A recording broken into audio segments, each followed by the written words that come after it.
How's it going, everybody? My name is Satchel. Today I have a very special video. This is the start of a little trilogy of videos where I talk about the 3 Dark Souls games in kind of different ways. And for this first one, I kind of want to do like a podcasty styled video with a very special guest. This is someone who I admire very much. This is someone You're who so like I grew up watching. He took a chance on me and let me edit for him, and I've been doing that for 2.5 years. Because of that, I've been able to make money doing something I love, and I met some of my best friends and the woman I intend to marry one day. So I owe a lot to this guy. That's crazy. Yeah, isn't no, that you don't. wild? That's all, dude. That's all cause you reached out and you wanted to help me do some Persona videos. Yep, That's all really because P5 inspired me that much. And I was like, man, I want to like do more stuff with this. But yes, anyway, he's a game developer by day, content creator by night. This is JC Yes. Backfire. How did I say hello? Hello, guys. Hello. Super happy to be here. Thanks for having me, man. Yeah, Seriously. of course. No, and you're too kind, but I like trust me. I am so appreciative of you and everything you have done the past year or so, like 2 years. Yeah, 2 years 2.5, or whatever yeah. it was Coming now. up on 3. Jesus. Yeah, I thought it was only like fucking flown 2. by, man. It's nuts. Okay. Well, anyway, I'm this is really fun because we're always doing, or I feel like a lot of times when we talk, we're talking about like Persona or something. But now I'm like Sure. going to your wheelhouse, Yes. which is kind of cool that that like I don't know, like you have the floor with this one. I don't know what we're gonna talk about. I don't know what you're gonna ask me. I'm excited. Well, first one, you know, I got inspired by a good content creator who I love, one that we both watch, Mr. Matty Plays. He always starts his interviews Nice. by asking, "How are you doing today? How are you doing? How you holding up these days?" Good. And just as a quick aside, I was at a Linkin Park concert last night Right in on. LA, so I'm like still like I'm like if my voice sounds like more hoarse than normal, that's because I was screaming at the top of my lungs last night. As you should, for a lot of man. time. It was really fun. So I'm doing great. I've had a really good weekend, and I've been feeling good. There's a lot of games that have been coming out, which has been good. Work's Yep. been good. Life's been good. Me and Emmy, my fiance, we had our engagement party recently, so it just feels like everything's been pretty good. Just really busy though. Like, Yeah. I just feel like there's been no time to do like. There's been no time to do absolutely everything, but then like weirdly it's like, wait, let's play Dark Souls 1 for a bit, and then that somehow slotted in. Yeah. But yeah, it's been good. Like there's been a lot of gaming. I feel like Dark Souls is the most recent, for the most part, the most recent like big gaming thing that I jumped into. Yeah. So I'm really stoked for this because I'm just curious what the heck we're like. What are we doing? What is this? What is this, Satchel? What are we doing? So I guess to that end, you mentioned this is your first time playing Dark Souls. Yes. I have beat Dark Souls 1 probably like 20 times. I love this game to death. Kind of fell out of love with it for a while. We'll talk about that a bit later. Okay. But the big crux of this is about how watching this playthrough, because I don't know, I watched a video recently talking about like how overexposure to something can sort of like change your opinion on like a piece of art. And I've just played Dark Souls 1 so much, and then like I've then played some of their more like modern and advanced games, and then sort of my opinion of the game has like become more and more jaded. I still like really appreciate the game. Yeah. But watching this playthrough and watching you just have the time of your life and just, you know, really just like, not always, you know, and we'll get into that. And raged Yeah, a couple times. of course. But like, you know, just watching you play this for the first time and experience this incredible world that Miyazaki and the team made, it made me like remember, you know, this is a damn good game. And it reminded me why I loved it in the first place. So to that end, just a little background. What is your background with the FromSoft games? If you want to kind of give people a quick little recap. So weirdly, I have experience with a lot of them, but outside of the main trilogy. The Dark Souls trilogy, yeah. Yeah, Dark Souls in particular. So the first thing I ever played was the this is back when I think it was when the PS5 was launching. 2020. Yep. Yeah, and I remember seeing the Demon Souls remake, and a lot of people were like, "Ooh, JC, you gotta like check that out. Like that'd be really cool." And it looked beautiful. Oh my God, it's like still just gorgeous. it still looks beautiful. It's still probably one of the best looking games Oh to play. yeah, to be honest. not even. Yeah, it's incredible. Regardless of like just whatever you think about the game, it's just beautiful. Oh yeah. But so that was kind of like my first foray into Souls. Like I always knew what Souls was. I've always heard of it. I always knew it was incredibly hard.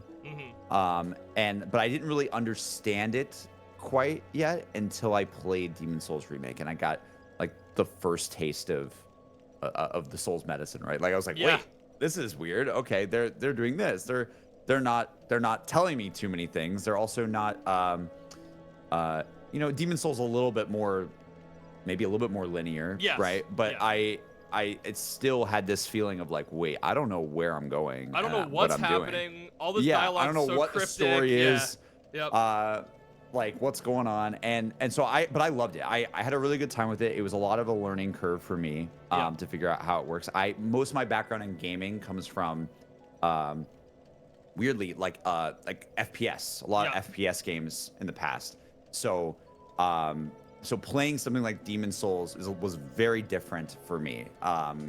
And I think right after that, I was just like more curious. And I think you might remember more than me because it's been so long. But I think it was I either played Bloodborne or Sekiro next. Sekiro was next. I played Sekiro next. Yeah, you played, which was hilarious because you went from insane. their first game to their newest game, and one that's at the time, by the way, completely different.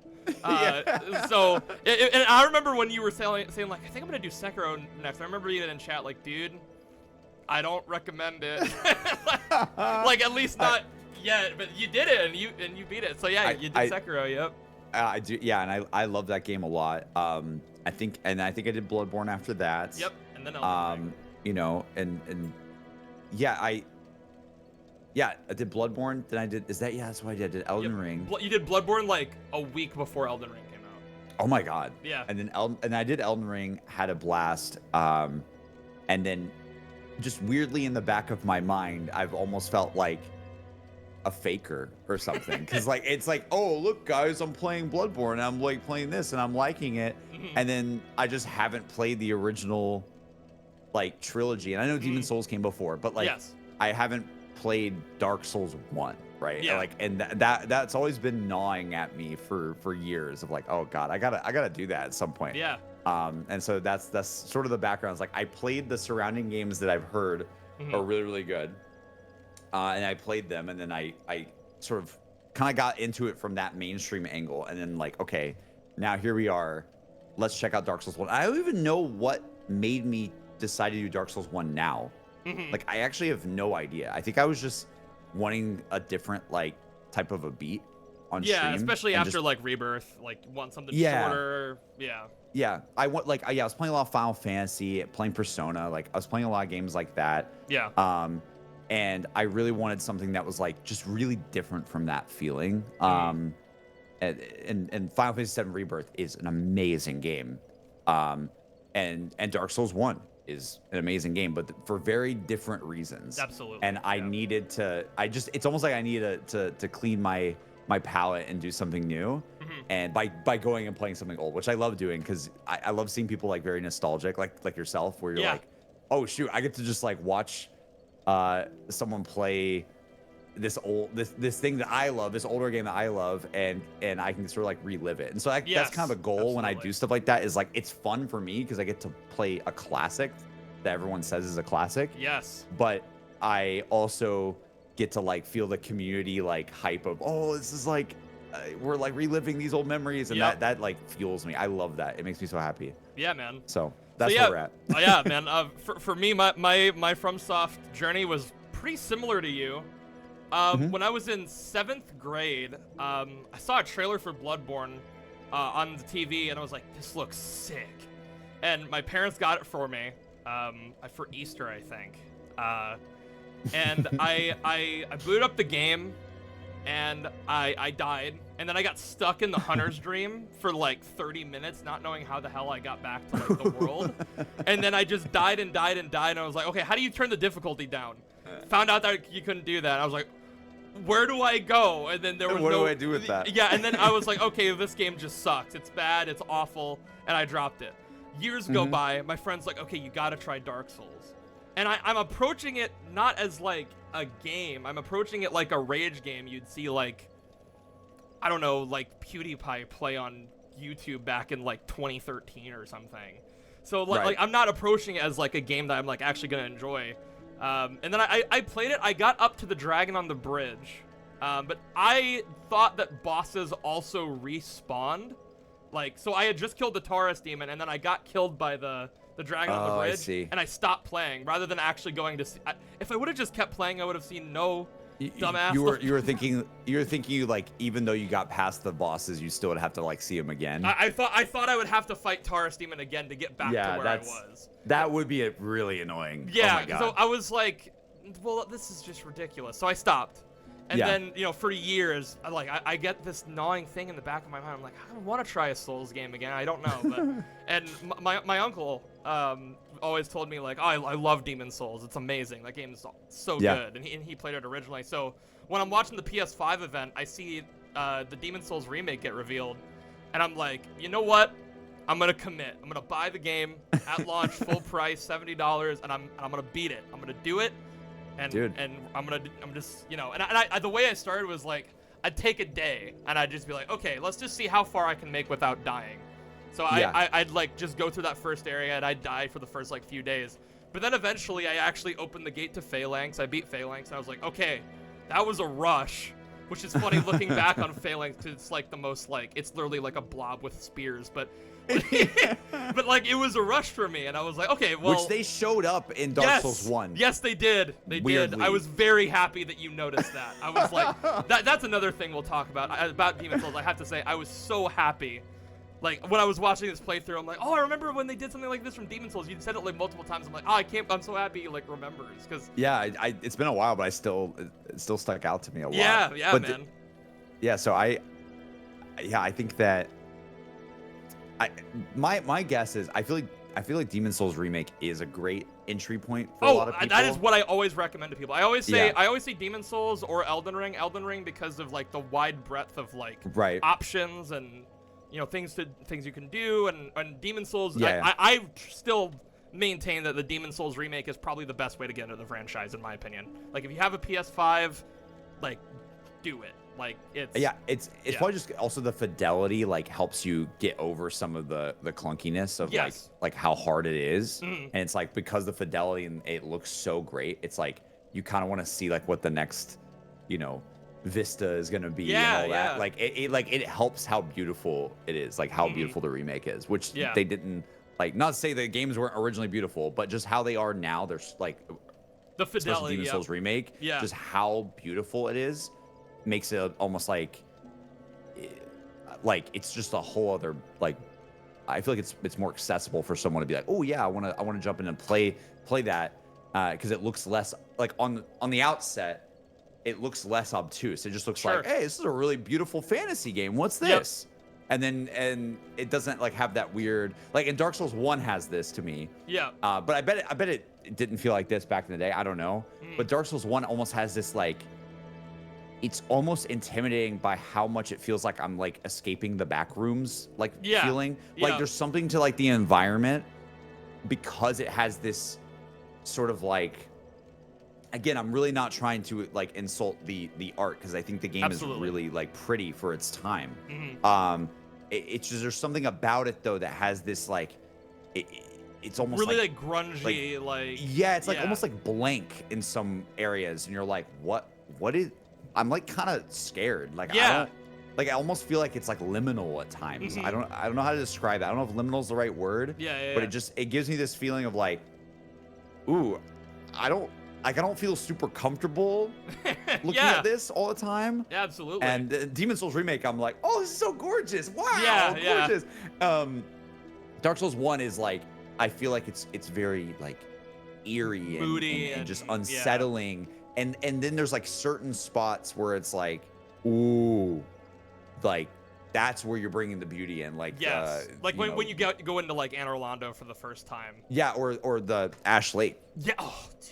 right? Like that Yeah. area is just like this looks. This is like for the ethereal. Like it's. yeah. Like, It's almost like it felt like it feels so different from the rest, and I love that it does Yeah. that. So yeah, no, I guess long story short is I think Demon Souls Remake is a great point to get in Absolutely. because it's so breathtakingly gorgeous that I think it helps with if you're dying a lot, you're like, okay, this game's really cool looking. And though, also then the you, load like, keep times are playing it. quick. You know that Yeah. PS5 SSD. You know, It's it's true. like you're in and out quick. It's like, all right, I'm back. You don't have to It's sit true. through like a long loading screen or anything. You It's know. such a good game. I really enjoyed it a lot. I love But it. Yeah, no, so yeah, I played Demon Souls, loved it. I beat that game and immediately was like, holy shit, I need more. So I booted up Bloodborne that night. And Oh my God. I did the entire, this isn't like me trying to flex, but like I did the entire first area up to Cleric Beast without dying. And I was like, Let's go. okay, this is a masterpiece already, but I need to like, I want to see the like evolution in game design. So I put it off. I actually Yes. stopped. And then I went and played Dark Souls 1, loved it. Played Dark Souls 2, did not like it at all at first. My opinion has changed a lot. We'll get into potentially that kind of stuff later. Then DS3, beautiful ending to that trilogy. I played Sekiro. That was another one. Like I didn't click with me at first, but eventually I went back and did it. And then when Elden Ring got revealed, I was like, oh my god, this is like everything I've ever loved about video games. It feels like everything's coming together. Yeah, I was just like, oh my gosh, this looks incredible. And now Elden Ring is my favorite game of all time. And of course, I went back and played like Armored Core 6, which came out in 2023. That was my game of the year for that year. I loved it so much. Night Rain this year has been incredible. Shadow of the Erdtree was awesome. I've even gone back and I've been playing the old FromSoft games. Dude, like that's Kingsfield. crazy. That's crazy. That So looks yeah, sick. I'm a huge FromSoft fan. Yeah. So yeah, I kind of like our like dichotomy a bit of like you have someone who's just like played these games like dude, like during COVID, like before Elden Ring came out, I legit would go, all right, Demon Souls, Dark Souls 1, Dark Souls 2, Dark Souls 3, Bloodborne, and then I'd start them over again with a different build, and I'd play through all of them. Like, okay, now I'm gonna play through all the games with great swords. Okay, now I'm gonna do a Dex build. Okay, now I'm gonna do a magic. Yeah, like, it was I love these games. Dude, that's awesome. Yeah. Yeah, I feel like you're different than me, where you can like marathon games like that. Yeah. Like back to back, but like I have to. The reason why I played Dark Souls was because I was trying not to play a similar. Like I was trying to play something different. Yeah. In between, and so like that, and even with me, I don't know if I even want to go to Dark Souls 2 yet. Sure. I might like halt a bit and be like, okay, whenever I need that feeling again, I'm gonna come back to it. It's gonna feel great. Yeah, I'm just. I don't know what it was, man. Though that game got its hooks in me, and I was like, I can't. It was Dude, like an that's addiction, amazing. man. Like Yeah. it's like, oh my god, I just love them. So yeah. so generally speaking, like, what are your general feelings on like Dark Souls 1 as a whole? Now that you've sat on it for a bit, you've taken in the lore. You did a whole stream where you like watched a really in-depth lore video by the Brothers Code. Shout out the Brothers Code. Yeah, and I was almost like falling asleep in the stream because I was doing it at like 3 a.m. Yeah. And the lore was like so like etheric. I don't know if etheric is the right word. Like ethereal. Ethereal would be the word. And there was like almost this feeling of like I'm being put to sleep into this crazy what even is this? What is the lore? So that was, but it was a good way. It was like, this is crazy. This is wild. Like there's so much depth to this. So from the get-go, I was enjoying my time with it. Especially because I feel like Souls games have now reached the zeitgeist with people where people kind of understand a little bit more. Yes. If you were around in the gaming industry and you like take part in like conversations in the gaming industry like each and every day, and you're around games, you've heard of Dark Souls, you kind of probably know how it works a little bit. But then playing it is a different feeling. But it's not as like playing Dark Souls 1, it wasn't like I got hit with this wall where I'm like, I don't understand how this works. What? It's like, no, I had some ideas of how this is going to work. What blew my mind about the game that I didn't really expect is it, especially for me now, the last couple of years being more on the dev side of games. Yeah. I try really hard. Like there's a certain thing of like, yes, is a game fun? Is it not fun? Like, yeah, that is what matters. But then there's like the other side of my brain, which is like how I try to think about how it's crafted and why it was made this way, and like the design decisions on why it works like this.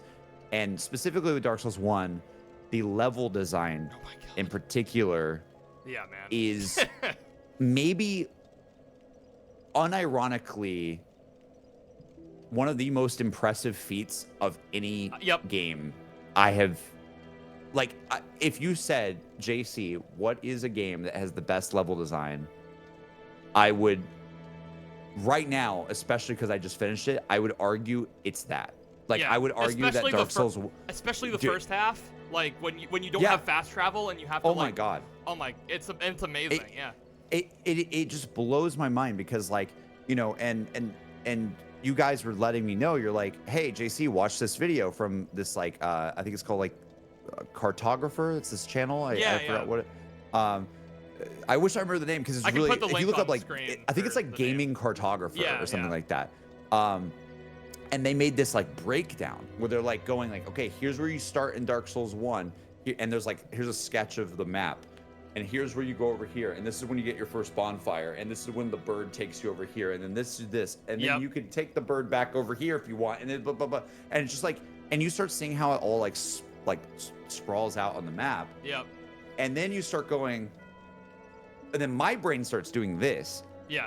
How did they get it to fit? Like, I don't understand how they built all this, like all these levels. But they're basically all these siloed levels that are like interconnected with each other and overlapping each other with no loading screens. With no loading screens. And when this game came out in what, 2011? 2011? Yep, same year as Skyrim, which is like crazy. What? Yeah. What?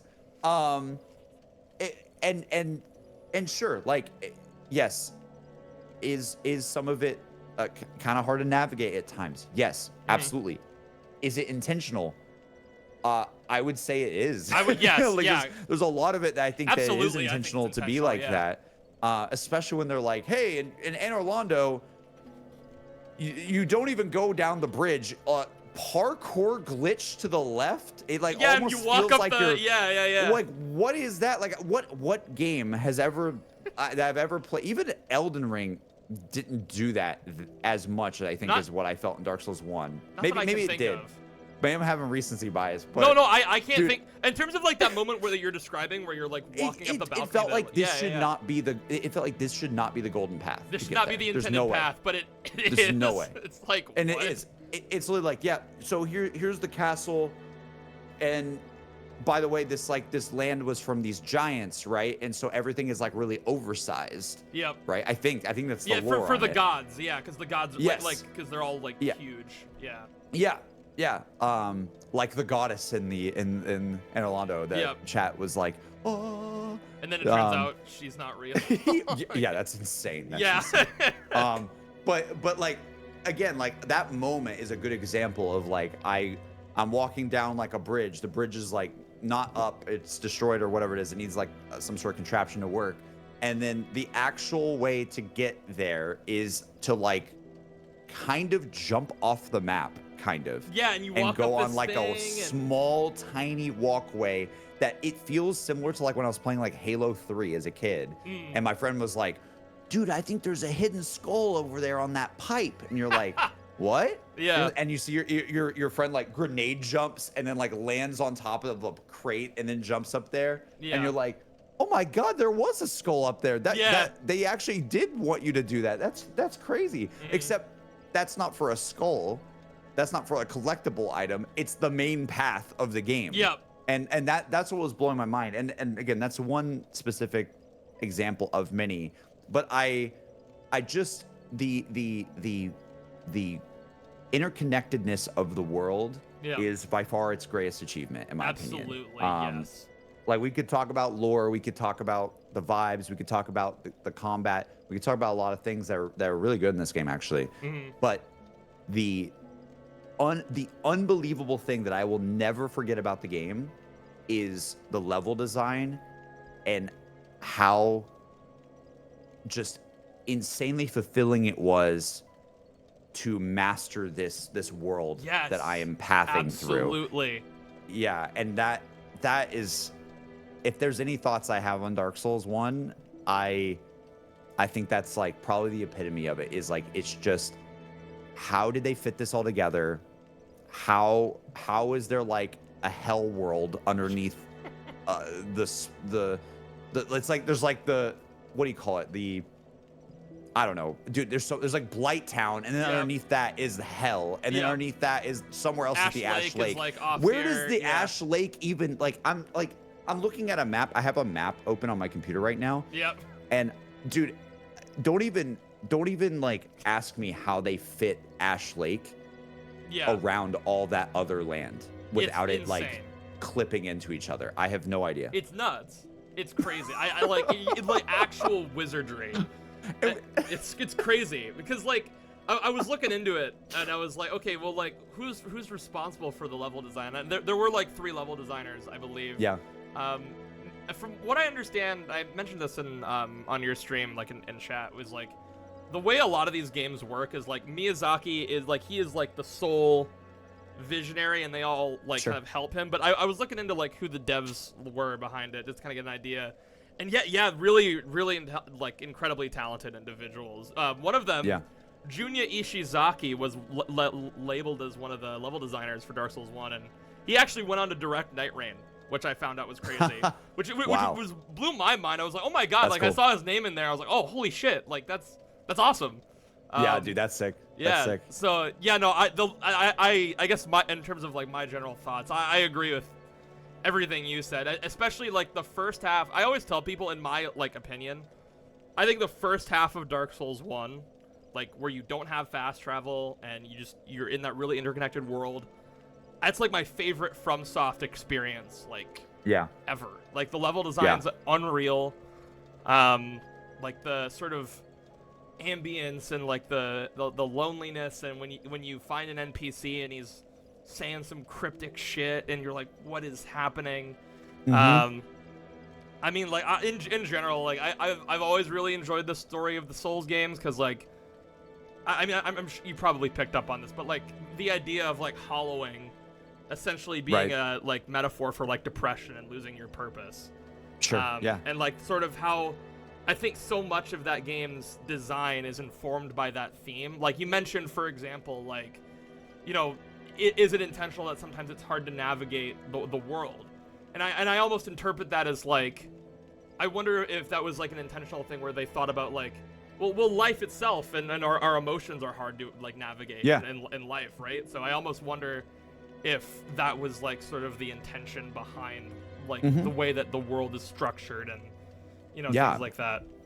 Yeah, I think there definitely is, and it might not all be intentional, but it might a lot of it might be. I think we might not truly know, and that's like the beauty of it, is that there's so many things we can extrapolate from it. I would say that, you know, for me, again, I have like a lot of an FPS background, so I've played like pretty much like all the mainstream FPS games my whole life. I was a Call of Duty Zombies YouTuber for like, you know, if your audience doesn't know, I did that for like 10 plus years. Yeah. And I would say like there's a lot of similarities with what, like, and then people always kind of tell me they don't actually say I'm insane, but there's so many times where I'm playing Elden Ring or I was playing Dark Souls 1, and I'm like, wow, this feels like, and this sounds so weird, like Mob of the Dead. Yep. Or see, something. I get that because I played it. Like, I get what you mean. Yeah. And for those of you who haven't played, I would say like OG, like classic, like zombies in Call of Duty, like years and years and years ago. We're talking Mob of the Dead was 2013. Yes. So around a similar time, which is interesting. Like 2 years after DS1, same year as DS2, I believe. Yeah.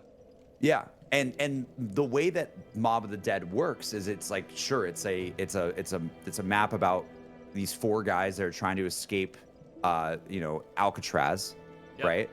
And it's this: we load you in, we give you very few hints out like in your face of Yeah. what to do. And the way that Mob of the Dead worked and why it was so cool when it came out was they basically like made a canonical reason why you were like dying and replaying the map and trying to escape Alcatraz. Is they said that you were stuck in a cycle and that you were like basically losing yourself in purgatory, and you have to break free, and you have to break the cycle, and you have to find the plane parts, get to the Golden Gate Bridge, and then maybe you might be free or not.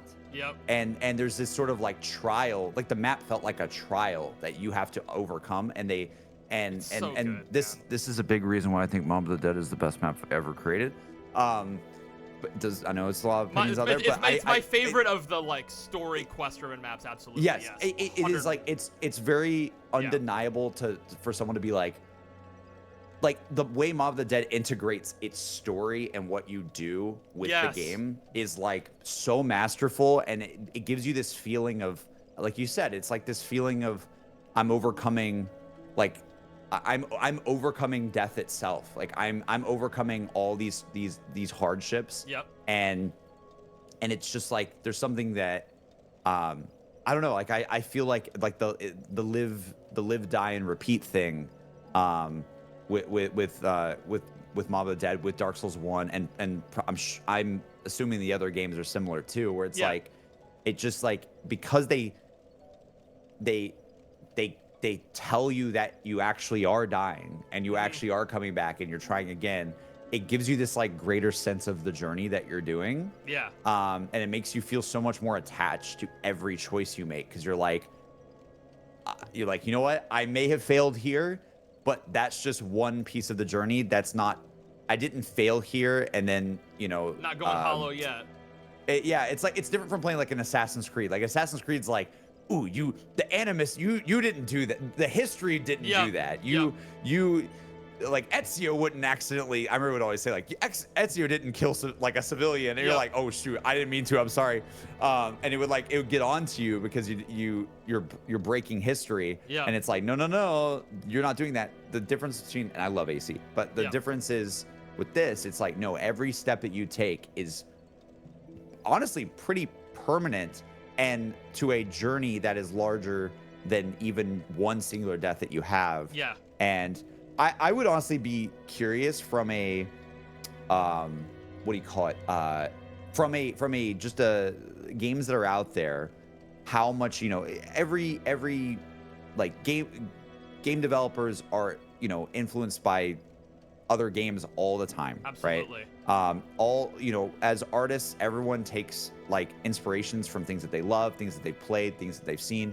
And I would love to know if we could find this imaginary number somewhere. I would love to know how much Dark Souls has influenced not only like the RPG genre, but I would love to know how much it influenced like stuff like Hades, stuff like I don't know, like hell, Returnal, like there's a lot of games like that where they I think we're hearing Judas from Ken Levine's team. Apparently that's going to be a similar thing too. I think they said this, right? They said that it might be like, did they say this or am I losing my mind? Continue, because I think I know what you're talking about how, didn't they say that like you get rebuilt every time you die? There's a reason for why you respawn. There's a reason for everything. You're rebuild every time you die. Yeah. God, I can't wait. Who knows exactly how that's gonna work? Because that game is still like in the ether somewhere. Yeah, but that's a whole other thing. That game, that's my most anticipated game that's been announced. That's on the horizon. Yeah. Oh my God, I can't wait. And I think it's silly to be like, oh, Dark Souls is the only game that. I'm not saying Dark Souls is the only game that did this, because again, we're bringing up like the Mob of the Dead example. Sure. That might not have been influenced by Dark Souls. I'm not saying of that. Of course. But I would just love. I would love to like, know if they were though. Yeah. That'd be really funny if like one of the writers or like one of the designers was like, I played Dark Souls recently and like I just really like that. We should do something like that. I mean, You never know. You never know. You never know. I just love that. A lot of what, like, it's just funny because I love Hades, for example, because they find a way to make it feel larger than life through every run, and again, very different game from Dark Souls, but at the same time, there's a lot of similarities that I love throughout both, and maybe it's also something like that we like a lot because I know how you are. I think you're probably like me where we care so much about like how not only like gameplay matters, but like how it integrates with the story and how like why are you doing the thing to that your you're doing? advantage to like really like say something that you can't in like movies or TV or comics or whatever. Like doing it's so much better if you can find a way to like do something that feels integrated into the world rather than it being like, oh no, this is a separate, like that's the game story and everything, but then there's also like, and that can work sometimes. But I'm such a sucker for like, can everything just be as integrated as possible with the narrative and like that. I'm just personally just a sucker for that sort of thing, and it sounds like that's why we're here. Yeah, absolutely, man. It sounds like that's why we're here. Yeah, no, like, I mean, Dark Souls influenced so much. Like, I mean, like, when you look at, like, I mean, hell, it spawned a whole genre. I mean, think about, like, how, like, remember, like, years ago, I mean, I guess it's still talked about, but, like a new game comes out, and people would be like, this is, like, the Dark Souls of this, Like, remember, like, it just, like, little things like that, I just, it's just, like, it's crazy to think, like, how this whole thing do you know, like, the story of, like, how Souls, like, began at all? I've watched enough videos on it now. I think from you could maybe I can give, like, a very quick summary. It sounded like it was a lot of like, just, it sounded like it was very like we're gonna do something really creative, and we don't have a ton of time and a ton of resources, and we're just gonna. That's what I imagine it is. It's like let's just like try something here. Yeah. And then it ends up being like so like a cult classic. The story goes that FromSoft was making this game. So Sony wanted a game because Oblivion was doing really well. Sony wanted a game that could compete with Oblivion on the PS3. And the game was going nowhere, and the project was completely abandoned. Miyazaki, hot off of having his like directorial debut on Armored Core 4, so cool. He had been with the company for a bit. The project had basically been abandoned. Nobody was really working on it, and he was basically just like, "Hey, if you guys aren't gonna do anything with this, can I like just kind of take the lead on this?" And they're like, sure, I mean, I guess we're not gonna really be able to give you a bunch of budget or anything, but like, do what you want, I guess. And he's like, all right, cool. So he made Demon Souls, and unfortunately the game didn't sell well in Japan. The head of Sony at the time said that this is, and I quote, "This is an unbelievably bad video game." He has since walked that back and platinumed Bloodborne and loves these games. That's amazing. Now, which is amazing. That's awesome. I think it was Shuhei Yoshida, I believe is his name. Yeah. But and so Miyazaki thought like, well, shit, like Demon Souls didn't do well. All right, I gotta lock in on Dark Souls. But what's crazy is while he was head down in the trenches making Dark Souls, when Demon Souls came to the West, when it came over here, it found like a cult classic audience, and like GameSpot gave it like their game of the year against like Arkham City and like. Or was it Arkham Asylum? Dang. One of the two. But yeah, it was. Yeah. It was Arkham Asylum, I think. But yeah, like they were like one of the first. They were the first people to be like, guys, this team has something really special. And everybody in the comments back then was like, what the hell? Why did this game not win? and now it's like, FromSoft is this like juggernaut. But yeah, it's just crazy to think like it all started from like Sony wanting this thing, and then like it didn't go really anywhere, and Miyazaki was like, let me like just do some shit and see what happens. And I think it goes to show it as well that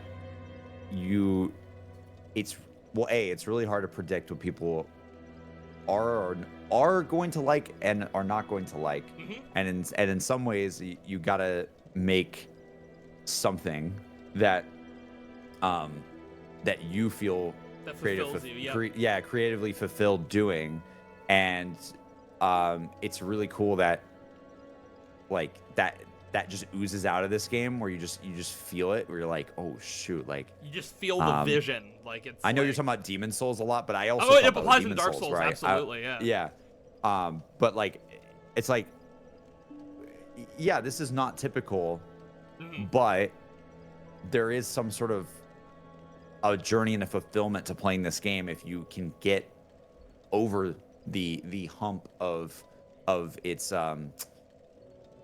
honestly just being like on base level just very inaccessible to a wider audience. Yeah, absolutely. And I know it's not, I don't want people to say, oh no, like Dark Souls is easy to play. It's not. It's like, yeah, it's not though. Like it's not like, your average. It's yeah. Yeah, Emmy's not loading up Dark Souls anytime soon. Like that's not happening. But the thing is, and we both know this, I think. I like to think that I do. Is that it is so important to have when you're creating art or creating videos, or when you're creating a game or whatever it is. It's so important to not.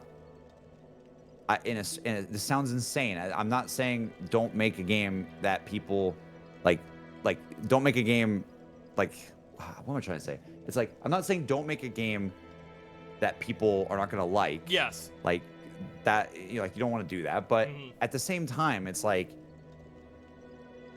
you have to make something that you feel very proud of, 100%. and that you think that this little thing is cool. Yeah. And this one NPC interaction in Dark Souls 1 that probably, like, let's be real, 1%, if not even that, people might see. Yeah. And they basically made an entire game where that is the case. Like when you play Dark Souls 1, you could miss so many things.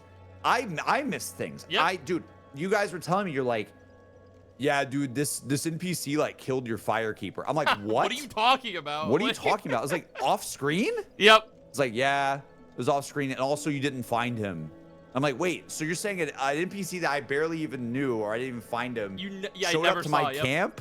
Showed up to my camp and killed my firekeeper? Yep. Like, Crazy. And I didn't even know she was there because I missed that she was there.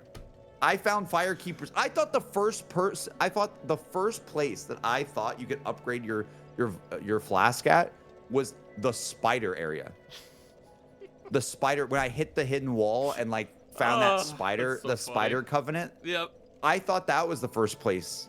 I think because I think that was remember, the first one where I saw it. Yep. And I was like, wait, I could have done it at spawn. Yep. That's crazy.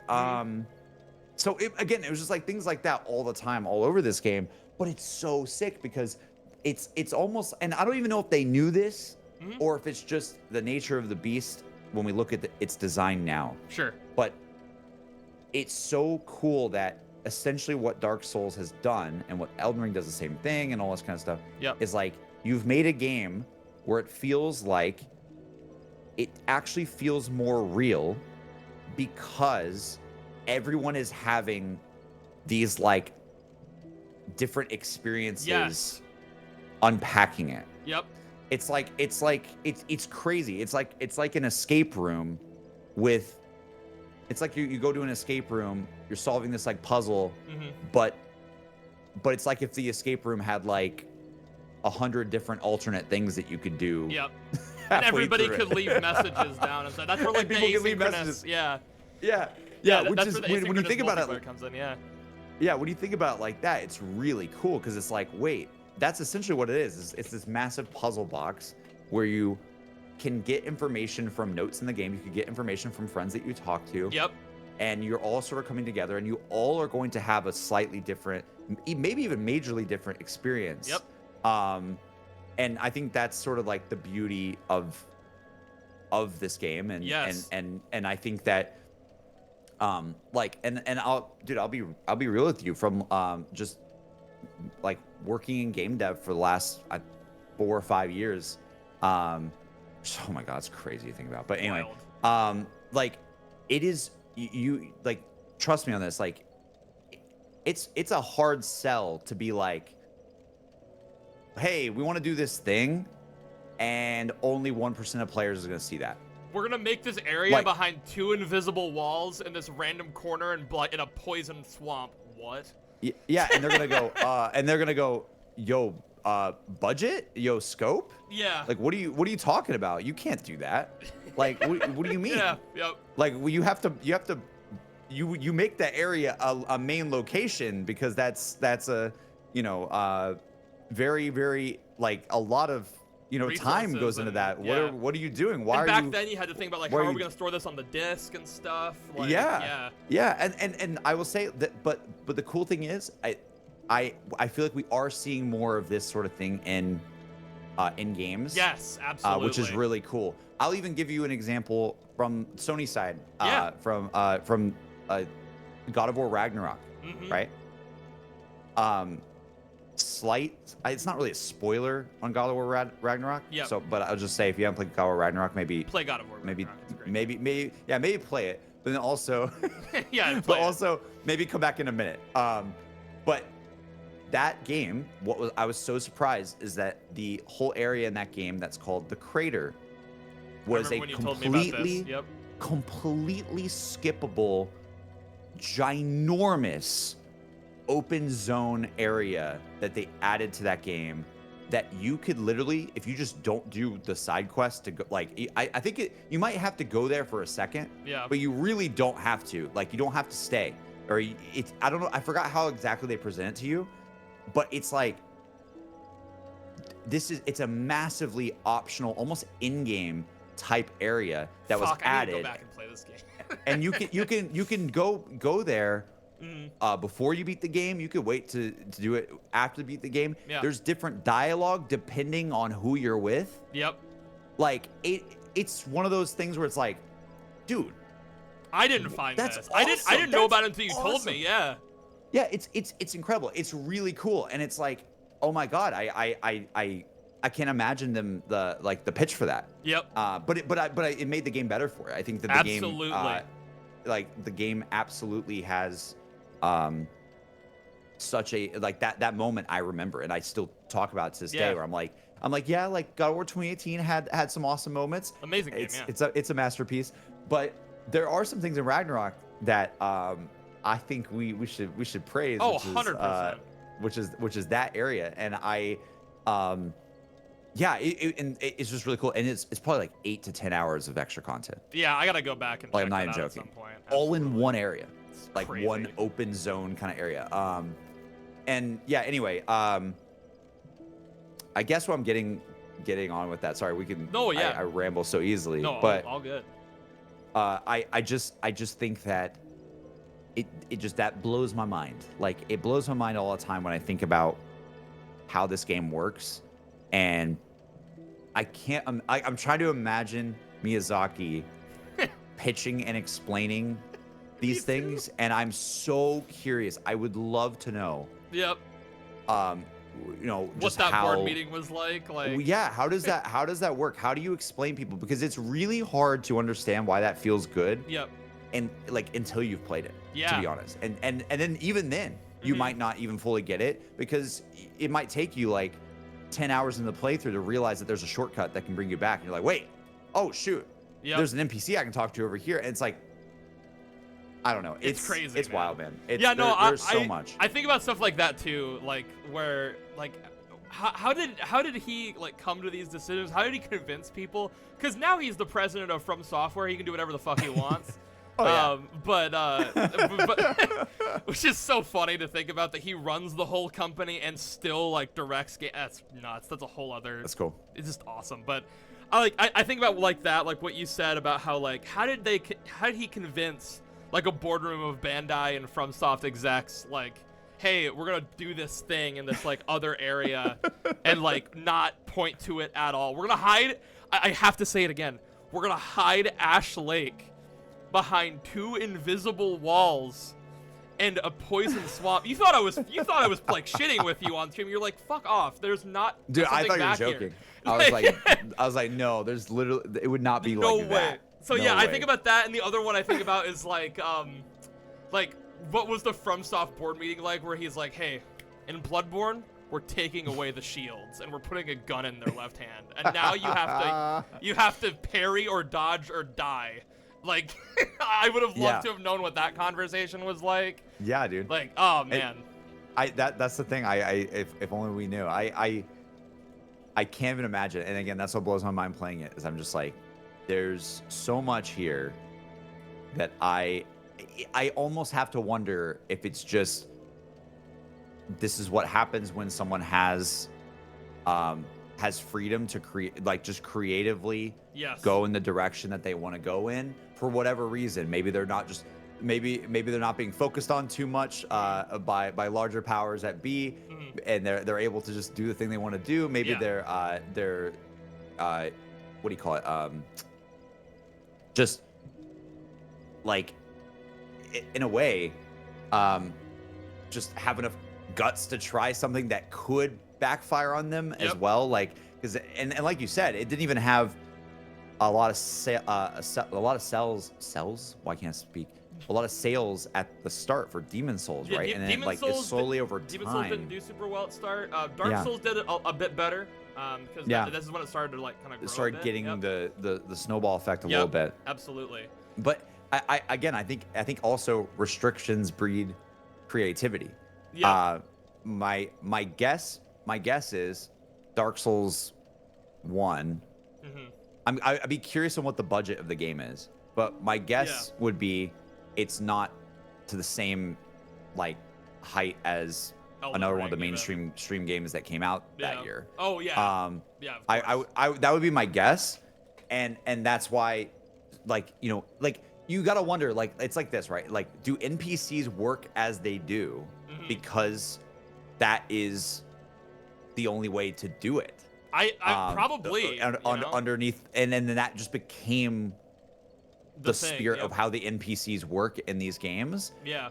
Or because like if you, I don't know, like you'll play like what's I don't know, you get what I'm trying to say. It's like it's the same thing with like zombies back in the day, where it's like we didn't really have a story that was told to us in an organic way because they literally couldn't. Like they did not have a budget to do so. And in fact, most of the zombie story back in like the World at War days was like the audio team. Like messing around and going like, ooh, I think it'd be cool if we like started doing this, and like it all started because somebody thought like, they heard Sam in a radio. And it's like, hey, some guy on Reddit or whatever it was back then, some guy in a forum said that the zombie said Sam. Like, could we like do something with that? And it's like, yeah, we can. Let's do some like things about that. So and then there's not really like there's not like a, you know, a full writer's room.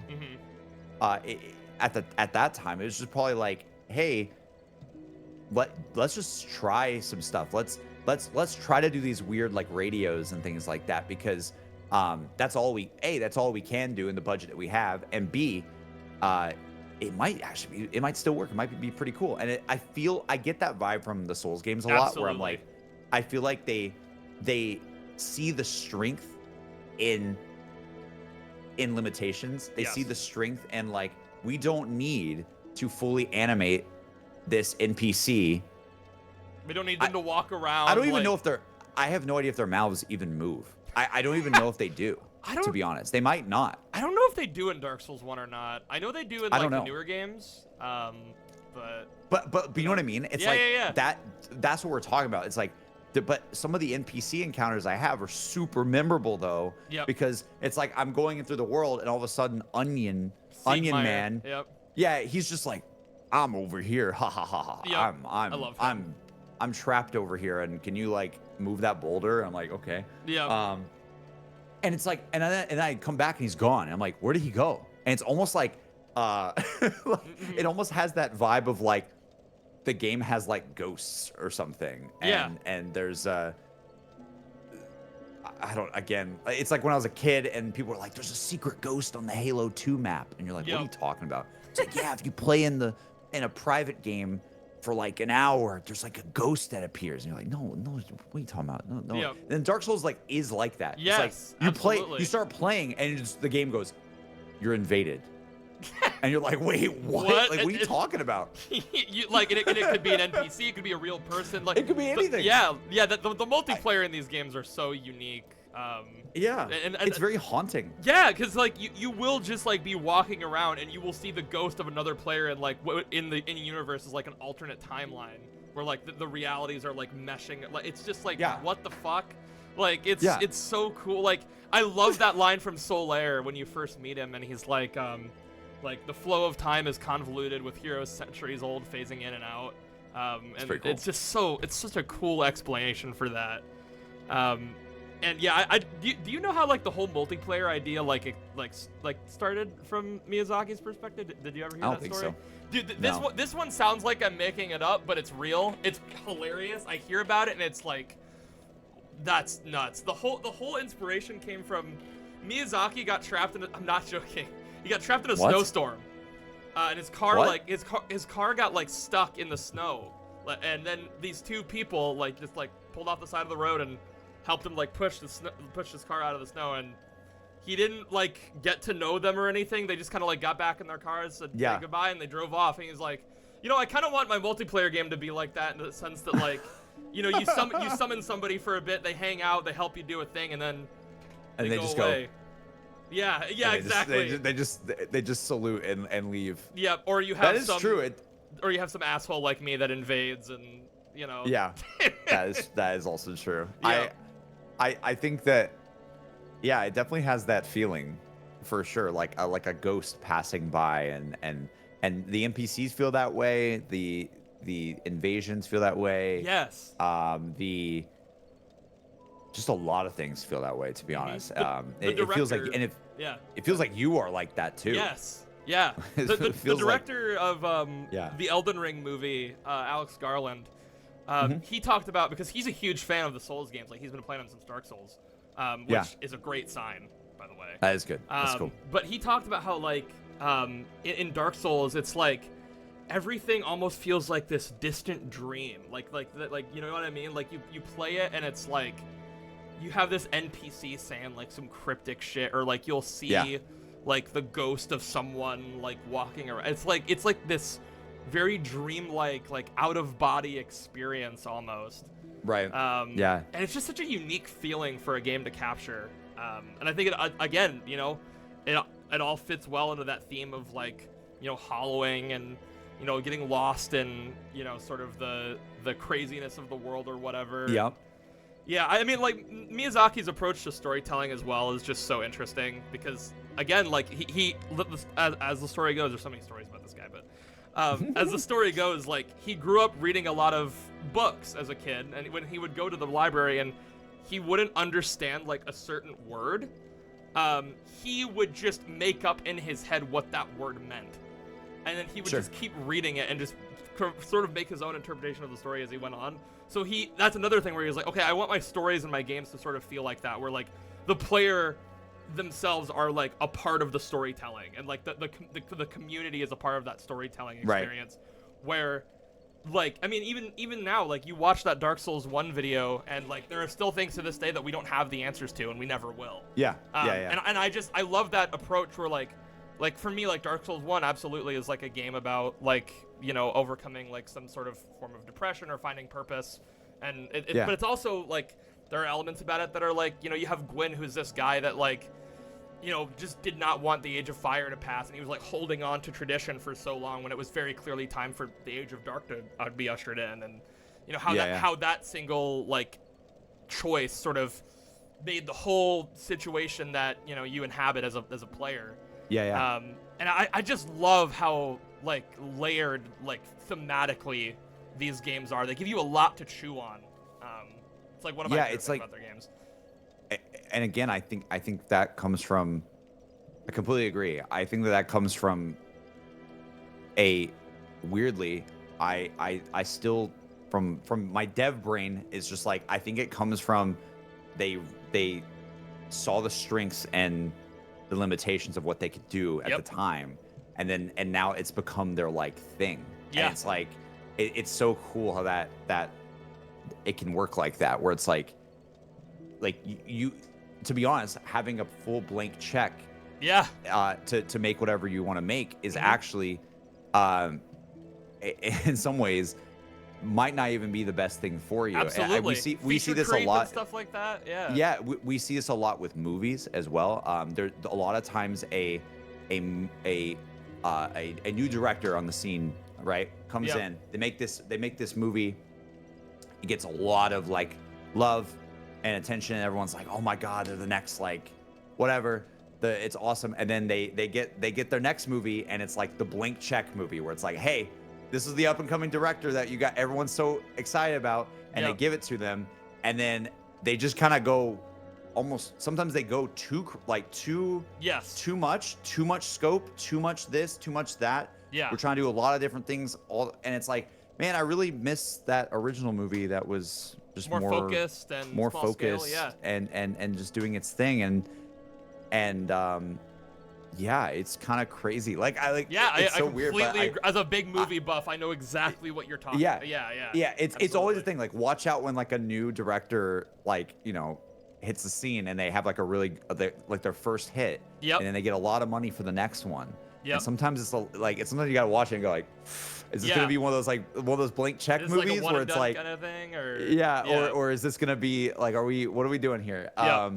And I think games are the same way, where it's like some of my most favorite games of all time probably did not have the highest budget. I mean, there's amazing games with high budgets, though. Let's be Absolutely. real. But Yeah. I think that there is definitely something to be said about. And again, I don't know what Dark Souls' budget was, so No idea. Yeah. I'm just assuming. I just think that, and even if its budget was high, they choose to do certain things to be able to do other things more. Yeah. And they choose to be like, hey, NPC interactions are gonna work like this. It's gonna be very, very like the story is very obtuse and very like you Thematically said, driven and not like a super yeah. traditional narrative. Yeah. It's almost more like a feeling rather than a traditional campaign. like And poetry in a way almost. yeah, weird. Yeah, it really does feel like that. It feels like it's like, yeah, it's like you get like one poem, and then it's like the whole thing is about that poem, and you're like taking from it what you will. It's really interesting. And yeah, I just feel like some of my favorite games, they know when to not say everything, and they know when to not show. It's not just telling you and telling you and telling you like how good this thing is. It's just showing you some things. It's really focused. Yep. And you're like, wait, I think I love this. Like Yes, Nier Automata I is was very similar. I shit you not, I was just gonna bring it up because that's your favorite game of all time. That's my Yes. my top 5. That game Yes. fucking changed my life. Like literally one of like the final like one of the lines in the game is like we might not have all the answers. Something along the lines of like, I think one of the bots says it. It's like Sure. something like we may not have like all the answers, but like that's okay. Yeah. And like it kind of tied into the whole like theme and feeling of that. Fuck, it's so good. Yeah, That game's I feel like amazing. that game is a great example of like they find a way to make you like. I mean, when you really think about it, I'm trying to spoil Automata too much, but Absolutely. when they do a good job of kind of getting you to like, there's a world where Automata was a game where it's like every single place in the game is going to a new area, Yep. completely new area, completely built, right? Mhm. From the ground up. It doesn't work like that. It's like, it's more like it's an open world game that's kind of small. That It's honestly kind of similar to Dark Souls and how it's like Yeah. small but connected as well. it's like yeah, it's like small but connected, and you revisit a lot of areas a lot. and there's shortcuts in between and stuff. Yeah, and they do this thing where they like, because they focused in on like the vibes of those particular areas, and they kind of like change them a little bit. They tweak them over time, and when you come Yes. back to it, and you're like, oh god, the robots are going crazy here or whatever, and it's Yeah. like, oh man, like I love this place. It almost makes it feel more like a home to you. Yes. Than 'Cause you spend just so like, much oh, time. I'm like going around this thing, and I'm seeing this world change a lot. Yeah. And And also, again, dude, NPCs in that game are very similar to Yep. Souls NPCs, where it's like I go talk to this person and they like say something. I'm like, what? What are Yep. you saying? Yep. And yeah, and then how they do the different playthroughs and stuff Yep. is very much like, again, one could say they're retreading the same content or whatever, but they do it in such a way that like adds more depth and makes you like care about the story so much more that it's just unbelievable. Yeah, it's like one of the greatest spend, achievements of video games. it's one of the, oh my god, I can't say That's a enough whole other about thing. I can't say enough about Automata. Yeah, it's incredible. And like I just have to say it because we brought it up. I'm telling you, man, every day I'm like manifesting to like the video game gods that one day we're sitting there, we're watching a game like conference or something. And like when they revealed like Elden Ring for the first time, it's like a new world from Hidetaka Miyazaki and George R.R. Martin. One day, all I want to see are the words "a new world from Hidetaka Miyazaki and Yoko Taro." I will go through this roof. Explode. I won't. Because they know each other. They're big fans of each other's games and stuff. I'm like, you guys should like, do something because it'd be. Because they're very similar, but I also think they like would complete things in each other in certain ways. Like I think it would be just that's my dream in terms of like dream games in terms of like outside of ideas probably would that never I have. happen. Yeah. Like outside of ideas I have for my own like game ideas, that is like my dream game. Like if I could will something into existence, it would be that. Just put those two into a room and see what happens. Yeah. Like, no, I feel that. That'd be amazing. I would lose my mind too. Yeah. It'd be incredible. Yeah. So my next question was, what do we like about Dark Souls 1? But I feel like we have established pretty well what we like about it. If there's anything else you'd want to add, or if there's. I mean, I think we've probably covered most of it. Yeah. I think it's level design. It's mood. It's how they say so much with so little. How they just the amount of content that's there is really astounding. Like with how many different bosses there are, especially for the time. Yep. I will say, well, no, we'll get that. We're talking about things I like. Yeah. Well, the other things up next. Yeah. Yeah. Okay. But yeah, I think we covered it. I think we've covered it. Yeah. I've said pretty much everything I love about the game. Yeah. So, what are some things that you maybe are a bit critical of? What are some things that you maybe did not super enjoy about this game? Oh man, it's so hard. I feel like put on the spot. You want me to go first or? No, because I don't want to get influenced. Like influenced, yeah. I feel like. And one thing I will say before you just to kind of get your mind going is like. Yes. Whenever I'm critiquing anything, whether it's a movie or a game or whatever, I have two core principles that I always hold to myself, and it's judge something for the time period of when it came out, and critique it on what it is, not what you want it to be. Those are that's how I have always That's fair. Because Expedition 33 is a great example where I didn't 100% vibe with the combat because it's a skill issue on my part, straight up. Yeah. But I'm not gonna take points off that game because I suck at it. You know what I mean? It's one of the best games ever made. I'm not gonna be here and be like, well, I didn't like the combat, so the game's bad. You know what I mean? Yeah, I think it might just be more there are some things that they do in the game that I like. And again, this is the thing that your comment section might be like, oh no, here it comes. Here's the guy that go for it. Is newer to Souls stuff, giving his opinion. And there's nothing wrong with that. Don't listen to those elitist goobers.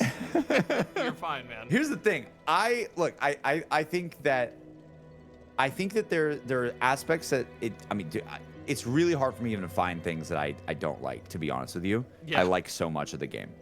I would say that I think there are some moments that do feel overly punishing, or and I know the imbalance is on purpose, in a lot of areas of the game, and there's an aspect of like being surprised by oh wow, that boss was easier than I thought, or that boss was harder than I thought in this area, and that kind of is surprising. So Yeah. it's weird. I don't even know if I was gonna say like the pinwheel moment where it's like why is that boss like so easy? I think it was a pinwheel. It was like, Yeah, why is pinwheel's that his boss name, yeah. so easy in an area that is incredibly so hard? But then Yeah. I was like, well, maybe they did that intentionally because you made it through and they gave you like an easier boss. That's an interesting way to look at it. I'm yeah. not sure, but that's like the copium for me is like Yeah. that maybe that's why it is that way. I think that what I genuinely would love is a couple of things. Okay, here we go. Yeah. I'm sorry, my brain's starting to go. Absolutely, go for it. One, I think some of the runbacks are insanely annoying. I especially now playing like Elden Ring, Where you have like and the playing Stake some of these other America games. outside, like the Dude, it's so much more accessible now. Where it's Yeah. like it's like, dude, just fight the boss again. Yeah, just go in and fight the boss again. It's not even like it's like a challenge. It's just more annoying. Like, you know what I mean? Yeah. Like you went through Yes. the area and now it's like it's just kind of like a waste of time. So I'm in agreement. For the It's record. almost Yeah. like this sounds weird, but it almost feels like the boss goes on cooldown, and I have Yes. to wait for the boss to be available again. Yeah. Because it takes me like a minute to the one that I remember specifically starting to get like ragey at was and again I expected Bed to of rage Chaos, I playing this assume? game. No, the Four Kings. Oh, the Four Kings run back. Okay. Because the run back there was like, unless there was another way. but I the know a run back- shortcut through it, so it's easier for me. Mother effer. But okay, at least for me, Yeah. there was like no, there yeah, was it's like, your experience, so yes. by all means. it's and again, that's the thing with these games is you don't even know. That's the thing too. You don't know. You're Yeah. like, is this the run back or is there another thing? I don't know. Yeah. And that's not my favorite experience with these games because 100%. it's not like an interesting like it doesn't like I don't know. It's more like like the other discoveries in the game interest me a lot. Like, ooh, this crazy shortcut does this and it opens up this chamber and now I can go through here. But then like finding like the best way to do the perfect run back or if there even is one and I'm not Yep. even sure and I've already gone through the area for so long to even get to this fight Yeah. that I'm feeling like I want to be done with the area and I'm not done with it yet. And then the Four Kings, I was just running through. Then I have to jump in with the ring. Then I have Yep. to like do this thing. And if I get hit a little bit on the way there, it's like, oh my God. Yep. And then I have to fight this boss where there's like 4 bosses and it's like, really dark and scary. And I was like, this is hell. Like this Yep. is actually hell. Yep. What is this?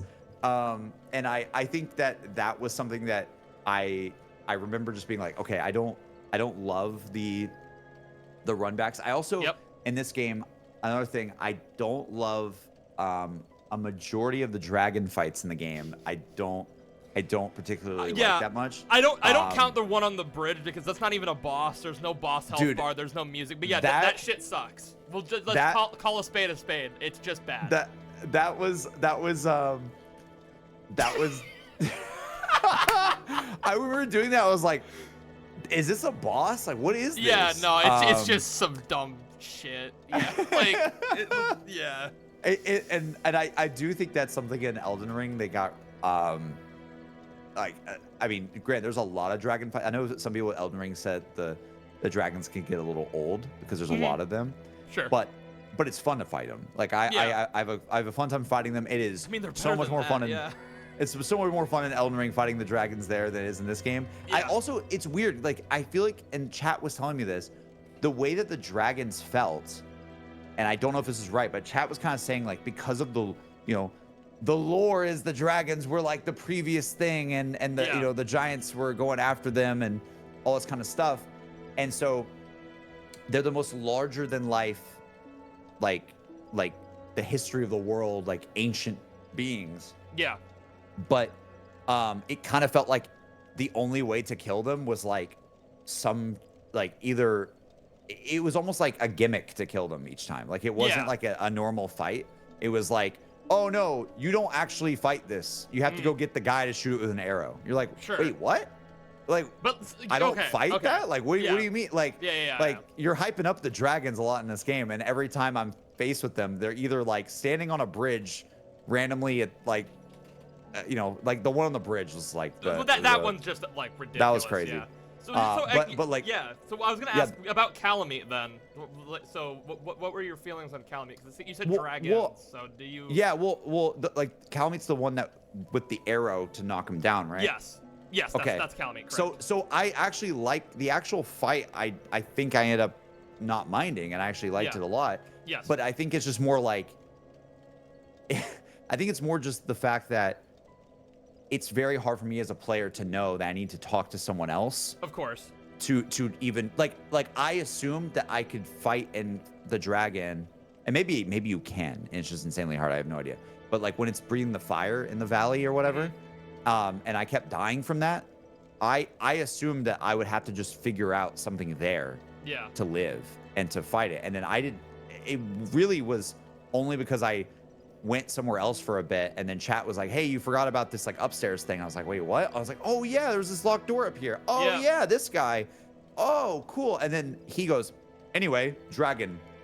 Yeah. I'm like, what? Like, like I think that's the bits that get frustrating for me, where it's like, I want to believe as a player that I can do that, and if I keep persevering enough on that fight, that I can do it, or even, hey, get more of my level up, right? Like, get my status and level up, and then come back, because that's the Elden Ring thing. It's like, hey, I feel like I'm under leveled for this fight in this dungeon. Let me go do a couple other things first. I'll go somewhere else. I'll get some stuff, and I'll come back and fight it. But it's still me. It's still me doing that, and I feel really, really like it. I feel like I did that. In this case, it was like I forgot to talk to an NPC that I had no clue would have related to that fight at all. Yeah. And there is a world where if I wasn't streaming it and I wasn't talking to you guys, I might have just kept running to that valley over and over and over and over, trying to figure out what to do. It's a dragon. And that to me was a little bit more like maybe there's a better hint. Maybe there's a hint somewhere there to let you know not to do that, and I missed it. I actually don't remember if there was or not.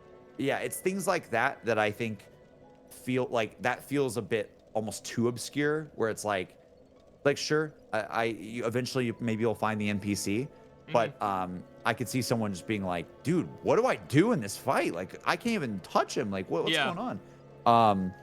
And yeah, I feel like that was something that like I felt like some of the obtuse nature of the game would get frustrating with some of those things. Yeah. And just in general, I don't know how you feel about this one, but I'm gonna throw it out there anyway. Yeah, go for it. How would you feel, okay, if the game had some sort of log? A journal? Yeah. Yes. Or something akin to the Outer Wilds board. Yeah, so I think Elden Ring is really where that game really needed it, because it's like, oh, there's an open world and a ton of NPCs, and I think it could have been used for Dark Souls as well. I remember even when Elden Ring like first came out, like even like long time Souls fans in the community were like, okay, at this point we really do need some sort of journal. Like, I really love, my favorite example of what you just described is how the Elder Scrolls 3 Morrowind does it. An incredible game. Something really cool about that game is, because you think about how Bethesda games are now, and like there's a bunch of like waypoints and a quest log and stuff. So the way they did it in Morrowind was you had a journal, and your character would, like, when they learned something from an NPC, they'd write it down in their journal, and it would be like, this person told me to go find this thing, I have to go north here and take a right on this street or whatever, and to go, you know what I mean? So like that's how Morrowind did it, and I always felt like, oh, that'd be amazing. Like when Alexander tells me, oh, I'm going eastward to Caelid, I'd be really nice to have like some sort of log just to know where they were headed, because that's exactly what I mean. Yeah, that's exactly what I would want. I'm not saying for them to I am not saying to do golden star marker on the map No. or anything like that. No. I'm not even saying. I mean, Outer Wilds is goes a little bit further, where it's like, there's more to explore here, and they'll put like a little question mark. Yeah. I'm not even saying do that. Yeah. I think that works amazingly for Outer Wilds though, and I love it for that. But there's something about like what you just said where, again, very like let's take the example with the dragon thing I was talking about, right? Sure. Yeah. It's like the solution to that fight was getting a key to open up the door to the top room of the tower to talk with the NPC, the archer, the great archer guy, right? And if there would like I basically forgot. Like I forgot that existed because my brain can only retain so much information on my own. And it does feel like you need to have external, and that might be fine. Look, dude, we're from the zombies days. Like, that was all, we were all about guides. I love guides. I love people going on the internet to find things. Yeah, and Miyazaki himself said, like, he wants these games to be like community games. Yeah. I love that. I've always been like that. Like, you know, just as a quick aside, like, from a game design standpoint, that always is like a hard thing to talk about if you don't understand like why that matters a lot. But like that sense of community, right? That you know, it sounds weird. It's like, what do you mean? What do you mean this game relies on external things? And you're like, it kind of does. Like, I mean, absolutely. Like, how else are you gonna find Ash Lake realistically? Like, let's be honest. Seriously. Yeah. Well, and it's the same thing back in the day with like Mob of the Dead, right? It's like, sure, you could probably get to the bridge. You could probably do certain things like that, but the actual quest is but the Hell's Redeemer. Yeah, that's upgrading the Hell's Retriever to the Hell's Redeemer. Yep. Throwing it in the fire, waiting like 3 rounds or whatever, going to the bridge, whatever the hell it was. Yep. It's like, there's just no way. Like you would have to hear about that from someone else, or seek it out or something. Yep. And I think that's fine. I think there's this sense of community that builds from that, and I love those things in games. But that being said, to me, it's not exciting. Like it's not. I don't want the skill issue of playing the game that I forgot something because I hadn't played the game in 2 weeks because I were on vacation or something. You know what I mean? Yeah, it's like perfect. It's like if you put down let's say I put down Dark Souls 1 for 2 weeks after they first told me about, or I first went to that locked door.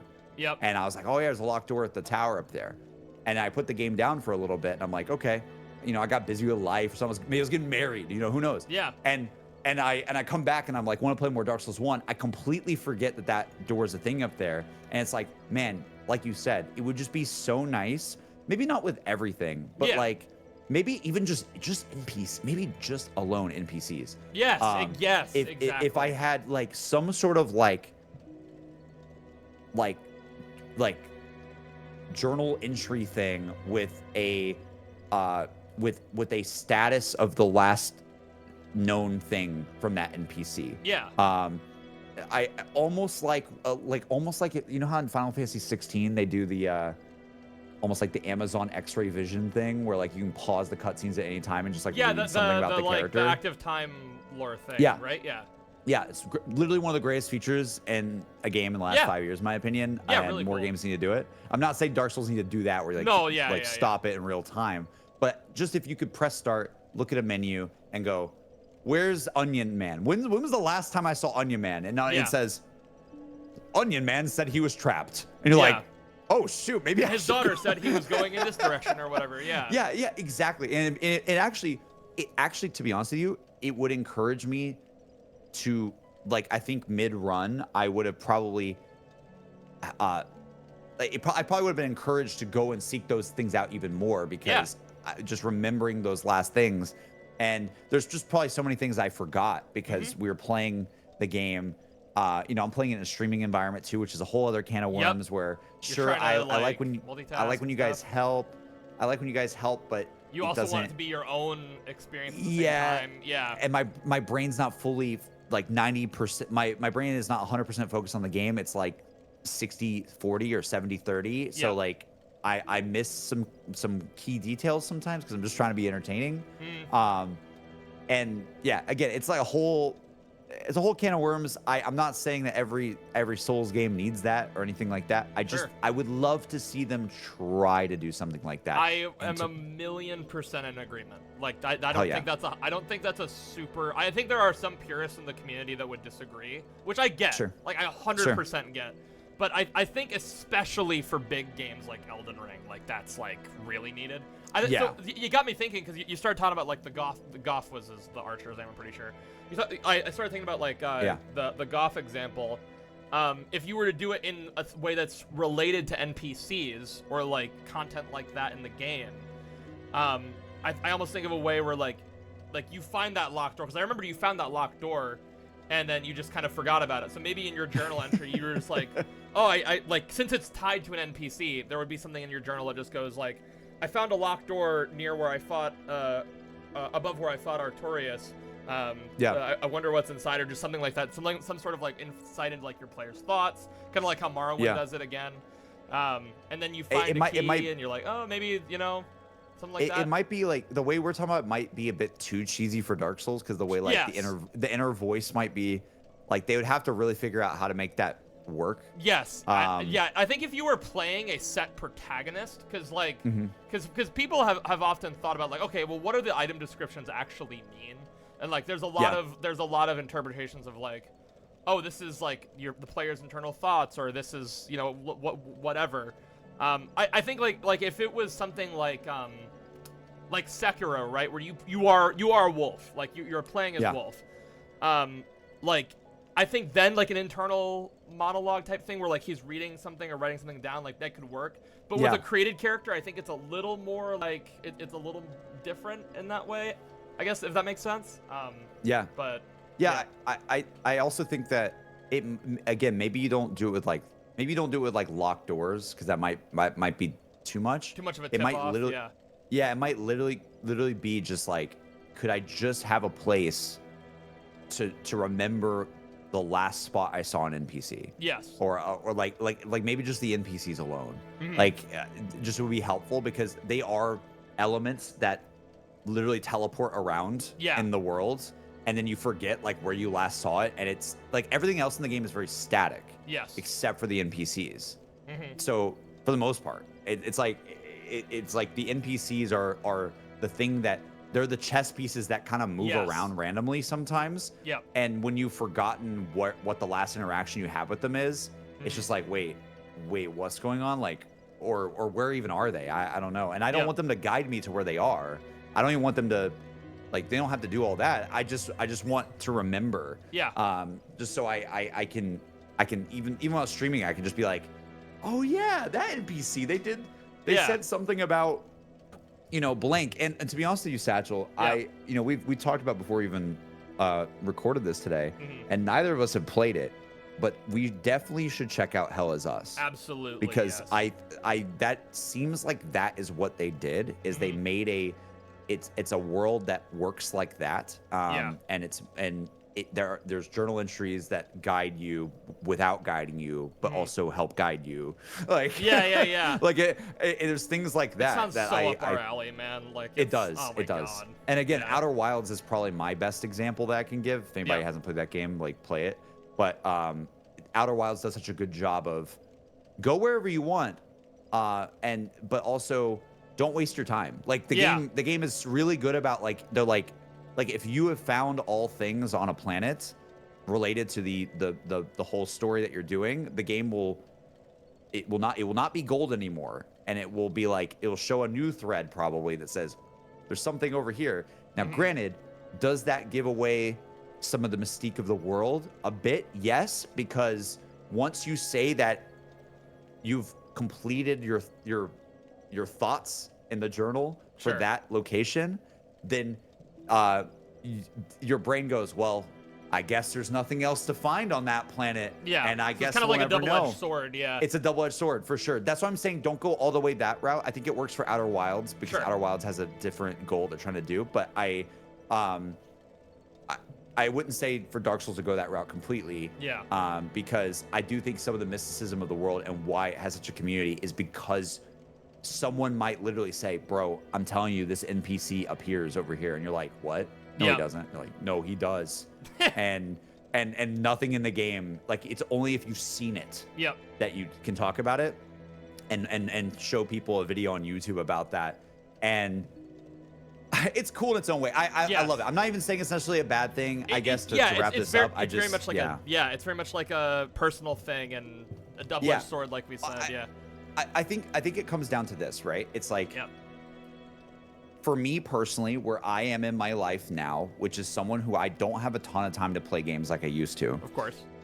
I very much do not want to feel like I'm wasting my time when I play video games nowadays. If I feel like a game, this is how I am right now. Yeah. And it's different. I wasn't always like this, Mm. but if I feel like a game is retentioning me, if like using that phrase, Yeah. I'm like, I'm out. I'm like, I don't, and it's nothing against it. I'm Yeah. like, that's cool. That's crazy. That's great. I don't have time to do that right now. I need to go do something else or go hang out with Emmy or do like, I just can't, like the grind doesn't hit for me in the same way anymore. Like I can't do that. Yeah. And so when I start feeling, that's my one thing with Dark Souls is that like there's certain moments sometimes where I do feel like I could hit my head against a wall on something. Yeah. That I wish the game would just like eventually say like, bro, no, like, you know, I know I don't want to actually say that, but Yeah. I wish there was some sign that's like, yo, don't waste 10 hours of your life doing that right now. Yeah. But they don't do that. They're very much like, we're not telling you. Yeah. Do whatever you want. And that, again, just me getting older, if there was some sort of way for certain things to just be, just to remind me of knowledge or something. Yes. I would love to see how they would do that. And I also think they would find a way to do it in a very innovative way. Absolutely. I don't think that they would do it like exactly the same as somebody else. So yeah. I would love to see what they'd come up with. And like you mentioned with like, how do I know if I've done like all of this in like an area? I think Elden Ring did that really well with like, you remember how like you have the guiding light of grace? You remember that? So like, if you completed everything like in like a given area, like let's say you found like the consecrated snowfield and you were on the path to Melania, right? Like you'd get to Melania and then there'd be no more like golden like line. So you're like, oh well, I've done the main objective here. Like I'm good. So I think they did a really good job of that part of it. I think the big thing they need to nail is like, how do I keep track of like quests? Like in a very like Soulsy way that isn't too hand-holdy. Yeah. Like you said, something. Because again, it's like, okay, let's say I really like the Onion guy, right? Yep. Which I do. He's Every great. time he showed up, I loved it. I just know him as Onion. I forget what his actual name is. I believe it's Siegmeyer. Yeah, I'm pretty sure it's Siegmeyer. Yeah. Onion. Yeah. Onion. But I love Onion Man, right? And there you like, honestly, we were getting towards the end of the playthrough and I was like, I never saw where that thread fully went. I was like, so did he make it through? Like, what's going on? I found his like daughter or something. Yep. And I never really saw where that thread. I don't think I did, unless you did in the lore video. You didn't do it in the lore video. I did. You didn't in like game though. Yeah. Yes, but yeah. So in game, I remember thinking about this when we beat the game, where I was like, I felt like I had an unfinished thing that I didn't know what happened with that. Yeah. With Solaire, I got some dark stuff that happened, which was tough. Unfortunately, yeah. But with Onion, I wasn't really sure that was going. And what I could have done, let's say I didn't want to use any resource online. Yeah. And I'm playing it like just because I want to explore and discover things myself. What I could have done is I could have been, all right, guys, instead of going and finding the final boss right now, I'm going to go search every corner of every location and try to see if I can find where Onion is. Yeah. But I'm not going to do that. It's a waste of time. It's a waste of time, yes. It's just a waste of time. Like it, and sure, someone would be like, that's not a waste of time. But like, that's the kind of thing your where context where like you're streaming and stuff, especially. Yeah. Yeah. In my world right now, I don't have the time to do that. Onion, I love him, but he's not that important for me to search for the entire the entire map to see where I missed him and where he could possibly be. But if there was one thing, if I had like one last clue, I probably would have done that before we wrapped up the playthrough. Yeah, absolutely. I probably would have been like, I'm gonna go find where he is. And even if it's a riddle, even if I had like a riddle that's like, Onion is somewhere and I don't know where he is. Like Yeah. That could be like that would have been really cool. Yeah, I completely agree. I do think, and maybe we could. I don't know what other questions you had, Satchel, Yeah. but sorry, I feel like I'm yapping No, so much. you're fine. This is the whole point of this. Yeah, absolutely. I feel like I'm Keep going, yapping man. so much. I'm sorry. You're good. But I would say like one of my favorite things of the playthrough that you guys did for me is you guys would give me riddles. Yes. Like instead of me just going, all right, guys, tell me what the doll goes to. Yep. Chat would give me riddles about where that could be. So I still had the fun of like discovering it. But it also like sped me up to doing it instead of me just running around the entire map aimlessly for like hours and hours. Yeah. Right. And so again, that was a very similar thing where it's like, oh, I liked having a little bit of guidance from you guys, but not an abundance of it. Yes. But yeah, dude, the doll thing was so cool. Oh my god. I just made a video on this channel talking about like that type of secret in a FromSoft game, where like you know you find something and then you find the solve to it like in a completely different area, and then you put two and two together. I did a video recently. This is like a plug, I guess. I don't know, but like I talk about the history of that style of secret. I'll have to send it to you if you want to check it out. And like kind of where that started in their like development, sort of like in their games. But yeah, I love when they do that in their games. Like the Canehurst summons in Bloodborne is another one where like I'm trying to remember. You get it's been a long time, but like you get this paper in the clinic, and you have to walk to this specific area, and the carriage comes up and picks you up.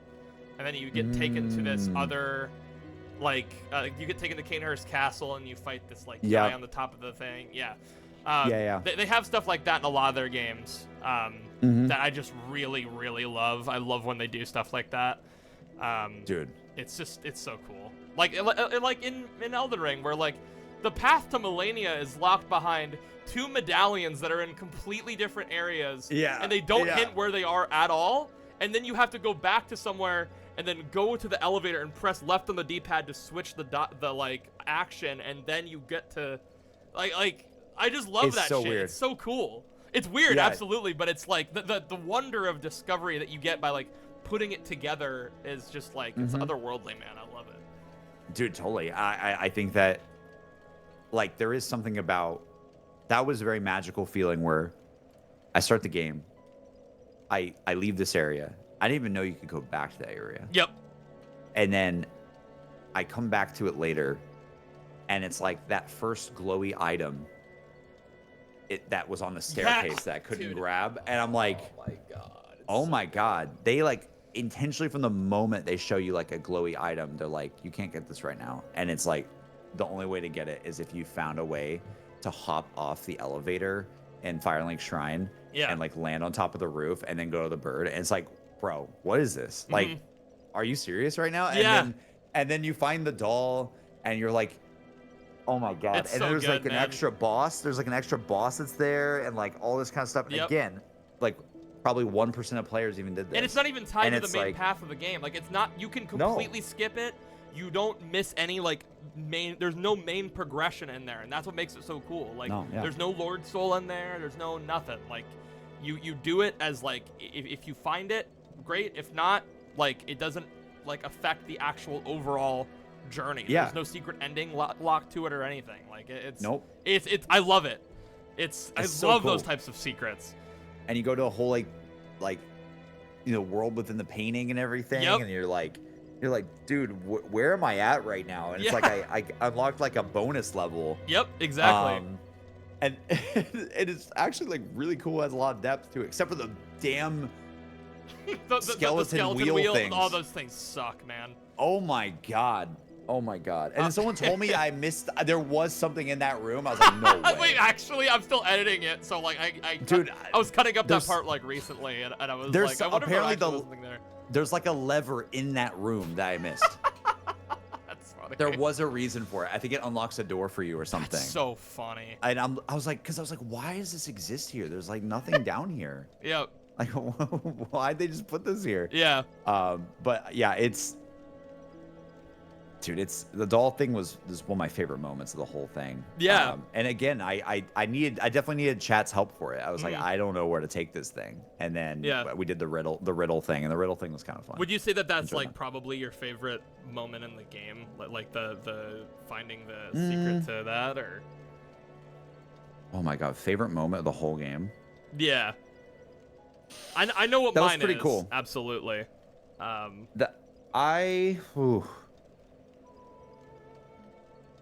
I don't know. There's a lot that come to my mind. I really do feel like so much of like this is gonna sound crazy, but I feel like I started to really love the game in Blighttown. Holy shit! All right, let's go. Yes, I'm someone that doesn't think Blighttown's that bad. I think people over like because it's like a whole meme in the community is like Blighttown's like ridiculous, but like it's not the worst thing ever. I think it was just like this feeling of, oh my god, this is insanely hard. Yes. Like what is this location? And I put the Ash Lake and stuff in like the same like thought bubble as the Blighttown stuff, and that's probably why. Yeah. Because it was like, wait a second, there's this over here hidden. There's like the sort of like spider thing going on over here. When I found the extra like I forgot what it's called, the resource that upgrades your flask. Yeah, that you take to the Firekeeper. Soul. Yeah. Yes. So finding that down there was super satisfying because it was like, man, they put a lot of deadly enemies here that are shooting these like. Oh, the toxic darts. I it's hate so those hard. guys. But like we Yeah. made it through and we persevered, and then we found like upgrades, like actually really good upgrades. I was like, okay, they knew this was tough, and they gave you some things here to make it just to make it feel very satisfying if you actually live. Absolutely. And I just was, that was when I was like, this game's level design is also just getting insane now. Yeah. Like it's just, we're going deeper and deeper, and like there's all the scaffolding is terrifying to jump on, and then I think it was like it might have been that stream. I don't know, I can't remember, but somewhere around that time, I think here's my actual favorite moment. Yeah, right? yeah, go for it. It's gonna be I'm excited. it's gonna be very simple. I It was think I around know what that you're gonna time. say, but yeah. It is if I'm looking at the map, right? I got the map pulled up right now. Okay. When you start at Firelink Shrine. Yep. And you go all the way to Undead Settlement, I think is next. I think it's Undead Berg. Yeah, the Berg, yeah. Yeah, it's when you go the Berg path instead of the Catacombs path. Yes. So you go when you go Berg path, you know, I rest in peace everyone who went Catacombs. But Yep. I don't even think it's possible to go that way, but There I'm are sure it people is, that do but- that when they do runs. Like they'll actually go down and they'll go fight Pinwheel first, get the Oh, right God. of kindling at the start of the game. Like there's people that do That's there's insane. crazy shit. Yeah, but yeah, continue. That's insane.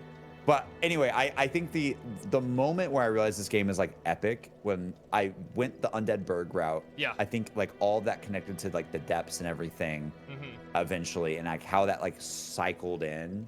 And then when I found the elevator. Oh yeah. Which I don't even know where I went for that. Maybe that wasn't the depths, or I don't know. The elevator was near like it was near where Andre was, the blacksmith, and then like it's that same kind of path to like the forest Yes. and where you fought the gargoyles. It's like the elevator going down, correct? Or Yes. yeah. Oh god, I can't. My brain's not working. All I remember here, from a new player's perspective Yes. is I did this whole journey for like 8 hours. Yeah. Going this way on the map, and I'm like going this way, and I'm finding all this crazy stuff, and then eventually I find one elevator, and it just rises up, and then I hear the music, and I'm like, Cinema. now that I think about it, that is the greatest moment in the entire game, and it's such a simple thing. Yeah. But when I like realized that we looped back, I was like, first of all, how? Second Yep. of all, I feel like there was this familiarity, like comfort. this familiarity, like a comforting feeling. Yep. That you don't really get too much from other games. Yeah. It was like, oh my god, we're safe. We're back. We just went on a journey. It felt like I genuinely like journeyed. Yeah. And came back and found my way. And I was like lost for a while, but now I'm found. And that was incredible. And I think again, like the depths, or I guess what is the depths is what wait, is the depths? The depths is like the area leading down to Blighttown. So like yes, you get the key from the guy in the studio apartment. Oh my god. And Jesus. Yeah, and then you go down from there. Yeah. The hardest boss fight in the game, studio apartment. God. What is this one staircase? Yeah. Like 200 feet. Ridiculous. Like so stupid. Like 200 square feet room. Like what in the heck? Yeah, I'll get into that when I talk about my negatives. But yeah, no, 100%. Yeah, I think it's somewhere around the time of doing the Blighttown stuff and like not feeling afraid to journey eventually because I found my way back. Yeah. And then the Blighttown stuff had so much more layers to it than I ever imagined. With the Ash Lake and with fighting the Hydra down there and then finding like it was like, oh, and like now we're fighting this spider, and then if we go a little bit further there's hell, but let's wait on that. It was like it was like what is this level, like this is crazy. So that's what I remember being like. I remember so much of the gameplay of that time because I think I was like slowly losing my mind, but also but I was like weirdly enjoying it. It was weird. It was like a very like masochist feeling, like. And hey, you know what? It plays into the themes of the game. Yeah, I was going hollow that stream. That stream I was like, and here we go again. I'm gonna get toxic, and then like this is gonna happen. I'm gonna die, and then I got cursed. Oh my god! That shit was so fun, dude. What cursed me? I don't know what cursed me. It was the little frog things. With like the gas, yeah. Oh my god, dude! And I remember when you're like, all right, I think it's Blighttown time, and you were still cursed. I was like, I remember putting in chat, and it's in the video. I'm like, dude, are you sure you want to do that? And you're like, yeah. Well, I don't really see how to cure it, and the cure was in your inventory the whole time. I was dying. I was like, dude, there's no way. I thought I'd have to cure myself at an NPC. That is another way you can do it. Okay. Yeah. I didn't know. I was just like, dude, what am I supposed to do? Just be thankful. I was like, there's no way he's gonna go through Blighttown with half HP. There's no way. I was like sitting there like dreading it, but I was like, this will be kind of funny. But you did find the cure. Now imagine going through all that with half HP. Like, ugh. Oh, dude. But again, that's the story. I like it a lot. Actually. Yeah. Like it's weird. That stuff doesn't bother me as much as like not understanding that I shouldn't fight this boss right now. Yeah. Like bothers me sometimes. Yeah, it's I weird. totally get it. I don't know why. Like being cursed at having like half HP, and I'm like, what am I doing? Like, because I know there's a solution to that. I don't know what it is. And luckily it was just an item, which is actually not that bad, like of a thing. I don't remember where I got the item from though. It was the shopkeeper after beating gargoyles. Remember that guy that's like this? And like, you get the well, what is it emote? And I just bought it? Yeah, you were like, oh, I might need these at some point, and you bought one. And I completely forgot. And you forgot about it, yeah. Wow, if only I had a journal that told me that NPC sold those items. Or, you know what would be really nice. cool? Is like, back to like the journal argument, is like if you could write down stuff yourself, almost. Sure. Like if you had a journal and you could type in it or something. Yeah, that'd be amazing. Sure. That would be really, really immersive because it's like you are writing your own notes. Then you don't have to worry about like the whole like breaking the immersion of like, oh, is it like your character's thoughts or whatever? Yeah. It's like, you yourself are writing them. Which well, I think would be really it's weird dope. they kind of do that with player notes anyway. Yeah. So it would be like, really you know cool what I to mean? have something. Yeah. It's like they're almost there. They almost they're close. do that. Yeah. And it makes me excited because like Miyazaki has talked about how like Elden Ring is the closest he's gotten to like his ideal video game experience, but he's not there yet. He himself has said he's not there yet. And Elden Ring is my favorite game of all time. So I'm like, well, what the fuck is like? It makes me think like, what is the next like big single player game gonna be? I know they're doing a lot of like experimental stuff with like Night Rain and Duskbloods right now, which I love, by the way. I love that they're doing like, more different stuff like that, and they're not. I know there's a lot of people that are like, oh my god, I just want like the next like single player game, which like I get, but I think it's really cool that this is like a whole other side tangent, but like I think it's really cool that as a studio, they don't feel pressured to just go, okay, here's another Elden Ring.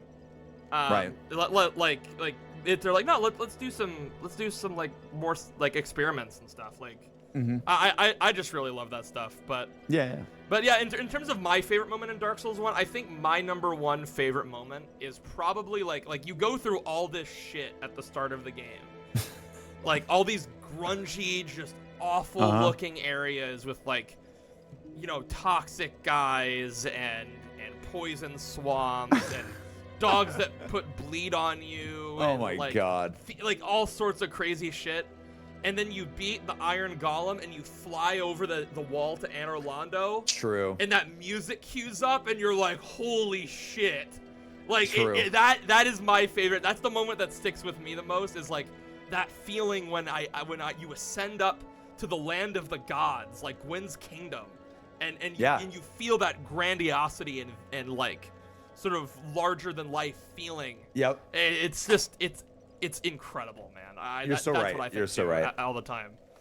I think definitely you are right about. Like I have multiple moments. Yeah. I just bring up the shrine example because it's just so. I mean, so cool. It is one of the best. Absolutely. Yeah. Yeah. It's a little bit more like gameplay feeling than what you're describing, which is like it's emotion like that and progression. like theme, yeah. There's like the progression of the game in that moment that I think that probably is the best moment because it does feel it also felt like, oh, we're not done. And then it's like, oh no, like is that the final area? And then everyone in chat is probably like laughing at me because it's not even close to the final area. No. But it definitely felt like it. I was like, oh, we're about to beat the game. Yep. How wrong you were. Everyone's like, no. Yeah, and that's only the end of the first half. Which that's is true. Crazy. So are you from what I can tell, people were saying that the second half of the game is like perfect segue. People like it less than the first half. This is the perfect segue to get into my negatives. So yes. Okay. And again, this is coming from like a nerd who's played this game so much. The second half of this game really brings it down a lot for me. I'm not gonna lie, especially on replay. Ooh. I didn't think about it much when I first played it, like, because like I'm like, oh, I mean, like this is kind of whatever. But then like the more I've played it over the years, and the more I see how like more refined the studio gets with each game, then I kind of start thinking like, okay, I mean, even Miyazaki himself in an interview has said like we didn't have as much time to give the second half of the game the kind of love that we give the first half. Like he talks about how areas like Lost Izalith do feel like kind of unfinished. Like the Tomb of the Giants is just a giant fucking shadow that you have to like walk through with skeletons that do 1 million damage. And it sort of feels like this artificial way to prolong the length of the game. So yeah, that is where a lot of my issues lie, man. Like I as I said earlier, the first half of this game is, I really think it's like the best thing they've ever made. Like even with the issues I have with the game mechanically, like yeah, sure, there's no omnidirectional rolling. Like that's another thing. Like, I think a lot of like the gameplay mechanics, because I play these games like. See, I don't even think about that. Yeah, I don't even know that's a thing. This is exactly what I mean. Yeah. So like when you're locked on, you can only roll left, right, forward, and backward. Right. I noticed that you didn't have this issue as much because when I noticed when you played, you didn't lock on as much as you did in like Bloodborne and Elden Ring. So I almost wonder if subconsciously you might have realized like, oh, the rolling doesn't feel right when I'm locked on or something. I don't know. But yeah, no. So that's something that like really bugs me. Demon Souls Remake didn't have that, but the original Demon Souls also had that. I got the original Demon Souls on my PS3 recently, and I've been playing through it, which has been really cool. But yeah, no, like I think about that. I think about how like the weapon upgrade system is a bit obtuse. I was gonna say that too. In my, I thought about that in my. I had other things I wanted to say as well for my negatives, but yeah, I was gonna say like, yeah, like it feels kind of really punishing, like to not just stick with a weapon that you like. And you got really lucky because you got the Black Knight sword to drop at the start. You had the craziest fucking luck I've ever seen. You got the Black Knight sword, the halberd, and the symbol of avarice, like the chest head. That nobody in chat said it. Nobody in chat was freaking out when I was watching the VOD. But like the symbol of avarice, that's a rare drop. Like that's really fucking rare. Yeah. So you got like all these drops. I'm sitting there watching this. I'm like, you gotta be fucking shitting me. Like what? What am I seeing? Like when I was playing Dark Souls on my plane flight out to California this year, I kept restarting my save file because I wanted to get the halberd to drop. Yeah. And I didn't get it for like 10 attempts, and eventually I just went to sleep on the plane.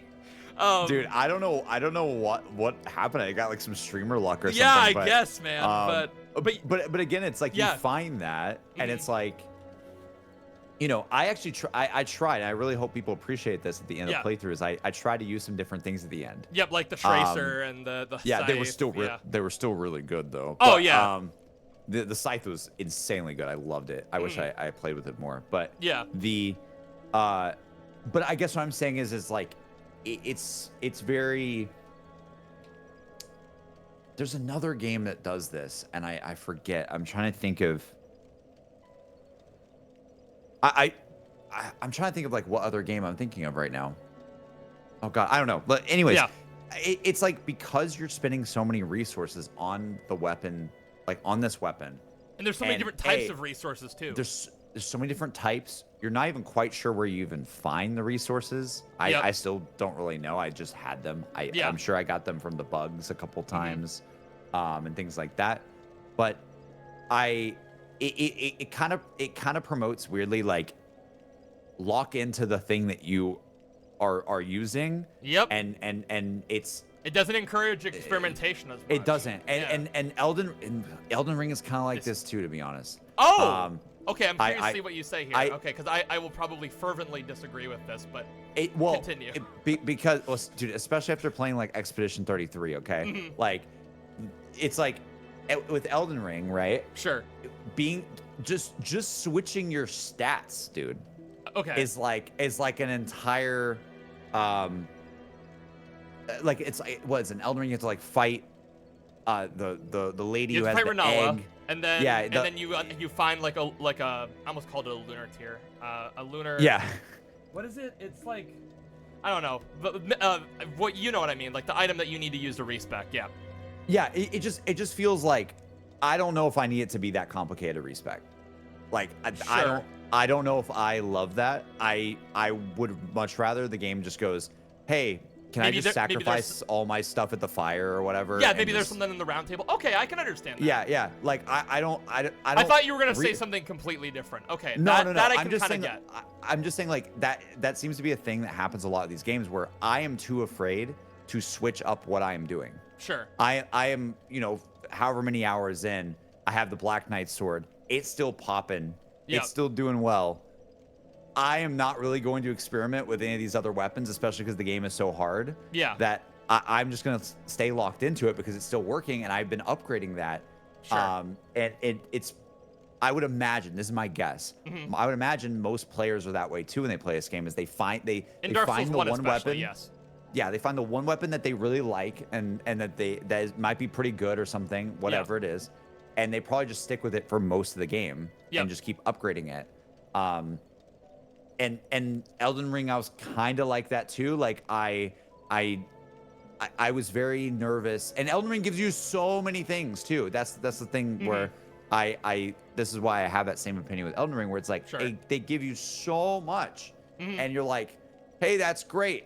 I don't really want to go through the whole like respecking process right now. Okay. To do that.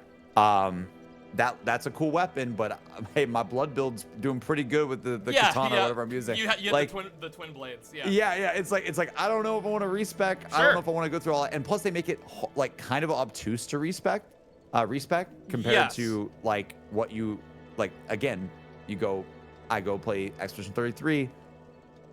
Man, just recoat.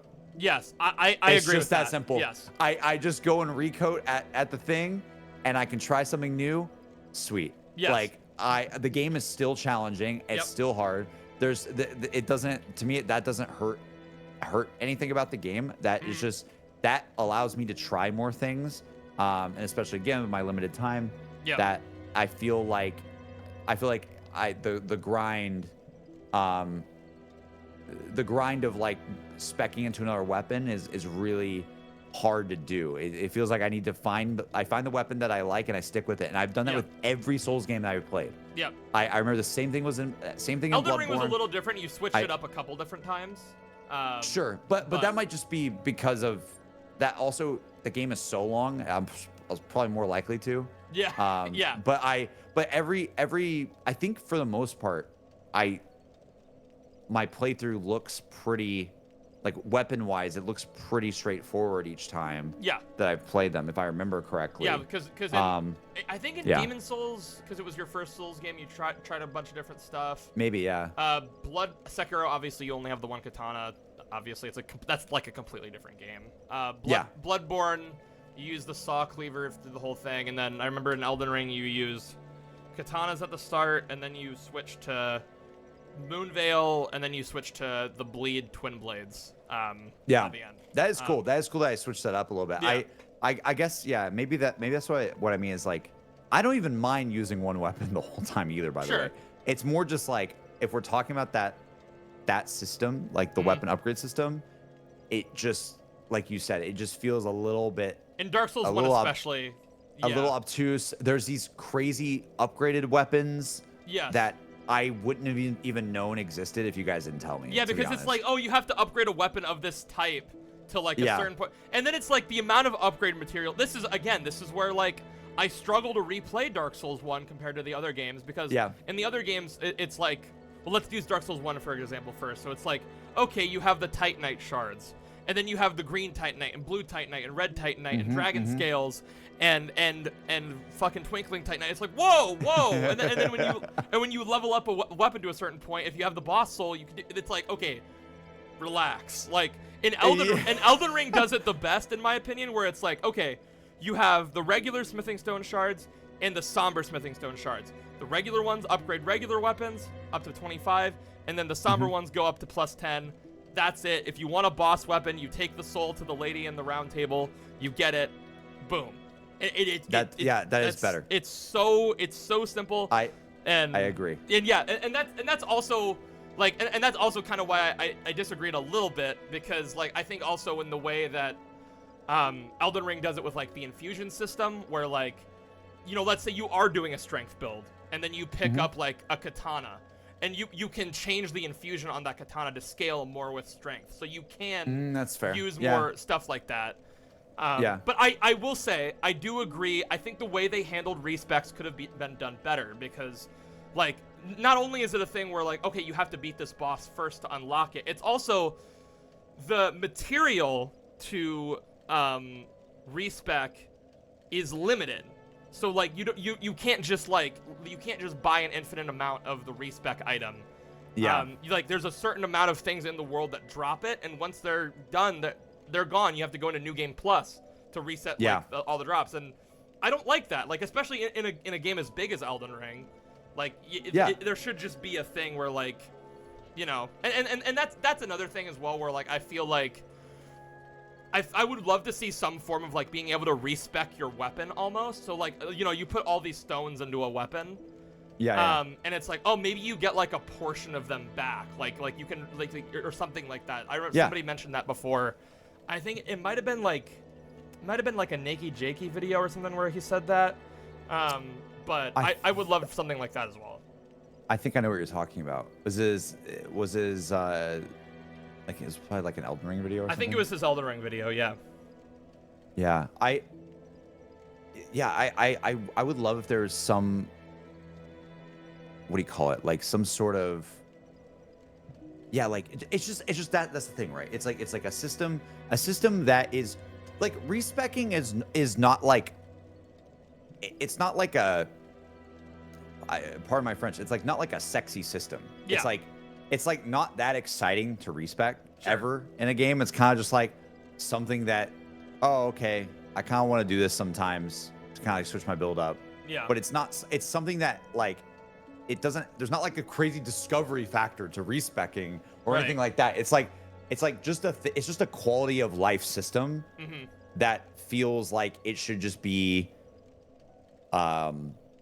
I don't know, just like things like that. I don't mind them just being simple. Yes. Simple things, or even show me like, hey, it's a sacrifice, buddy. Do you want to respec and you want to try out some new weapons or something? Maybe you don't want to do a strength build right now, like a certain amount of your levels or something like sure. that. Yeah, maybe like you said, if Nikki Jakey brought up at some point, like maybe like you get some back or something. There's like you recycle things or something. Yeah.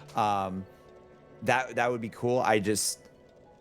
It's just like, I don't know. Like the reason why I bring up the Elden Ring thing is because I remember when that happened in Elden Ring, I was like, what? This is where you respec? Yeah. Like what? Yeah. And meanwhile, I'll go play like Stellar Blade, and they're like, hey, literally respec your points at any time. Yeah. I think that I like when there is some form of a cost for it. Like I don't 100% love the idea of like, oh, you can just do this with no like downside. Like I think it depends on the game though. It depends on what the game is trying to accomplish. That's completely fair. I think in a game like Elden Ring, I wouldn't like that. I guess is what more. I agree. I don't think I would want it to just be like instant, being able to do it across the board and be able to just put points in different things like whenever you want. Yeah. But for something like Final Fantasy 16 or I think Stellar Blade does it. Final Fantasy 16 is a great example because that game is like all about player expression. Yes. And they're like, we have made all these icon abilities. Please use them. Yeah. Please. Like respec your points at any time and put them on. And they even like it's even as far in that game where and the game gets a lot of flack for it, that sometimes people wish that you do have to use certain like the icon of fire is really good against ice enemies and things like that, but the game doesn't really work that way. They're all viable for everything. And that you lose the sort of like lock and key sort of ooh, I'm solving the combat puzzle thing. Yeah. But you do gain this like, hey, do what you want. You gain this like player expression, do what you want style, let's go. Yeah. Right? And that's what I'm saying, the framing matters, because in that game, if you're playing it and you're picking up what they're putting down, they're basically saying, yeah, Clive's a badass and he can do whatever you want him to do. Yeah. Have fun. Yeah. Or if you're playing something like Souls, it's like, okay. It's like, all right, you're a nobody at the start. You have to work your way up to power. Yeah. It's like you have to work your way up. But maybe we should let respecking be a little bit, or like whatever it is, respecking weapon and respecking whatever it is. Yeah. Something there would have helped me because once I found the sword, there was no reason to change. Well, it also helped because like with Black Knight weapons, they only take Twinkling Titanite. Like there's no other crazy stuff. You don't have to get large Titanite. You don't have to worry about like what type of like you don't have to worry about any of that. You just like, okay, you just get Twinkling Titanite, you get it to +5, you're done. Yeah. Like so I think in that way like you sort of get That's probably why I went that path. Because it just seemed probably simpler to my brain. And honestly, I was like, I was relieved personally. Like when I was watching you do this, when you got it, I was like, okay, thank God, because he's not gonna have to deal with this fucking upgrade system. Because it's just not good. It's the same way in Demon Souls as well, where there's just like all these materials and like you have to farm for some and like. The way they did it in Elden Ring again was great. It's like, okay, you beat a boss, you get the bell bearing, and then you take it to the merchant, and you can buy an infinite amount of that. Like material, and it's great. Yeah. So yeah, I think they're almost there. I think the thing that needs to be more like accessible is like that incentivizing like the player to like, hey, you can try things. Like it doesn't have to be this crazy thing. Like I do think there needs to be some form of a cost for it, but I think like making it more accessible for the player to try things, I don't think is a bad thing. And well, that also seems like that's still in line with what Dark Souls is about, which is like explore and try to find a path and try to find something that works and it's like that still fits under that. Yeah. In my opinion, it's trying out a different build to see if you can win against the boss doing a different build. Like that seems like that's the part of the DNA of these games is to try things, and it does feel weird that's really obtuse. Yes, like I completely agree. To do so. But again, it's I still love this game. Oh yeah, absolutely. But I think you're right. I think that element of it is one of the things that hasn't held up super well. But yeah, we've pretty much. I think I've pretty much covered everything that I didn't like. Like the movement and everything can be a bit sluggish. I didn't even notice that hardly until you guys told me. I remember you guys like saying it. I was like, I was like, no, surely not. Surely it's not looking like that. So yeah, I only have a couple more questions here. Do you have a favorite boss or like a couple favorite like favorite bosses in the game? Oh wait. Ooh. Actually, you know what? I'll save that for the next question. But yes. Favorite boss for you. Go ahead. Favorite boss for me in the whole game. Oh, it's got to be weirdly the DLC. Okay. It's the one I think we both would pick. It's the Knight of Artorias. Is how you say his name? Yeah. I just think that one has it has the lore stuff that's really cool behind it. Oh my boy. And it's like, damn, he really got like completely corrupted. Screwed over, and that's crazy. And they manufactured this whole lie to save face, and like it's pretty so pretty sad, cool. man. Yeah. It's sad, but it's cool. It's cool. Yeah.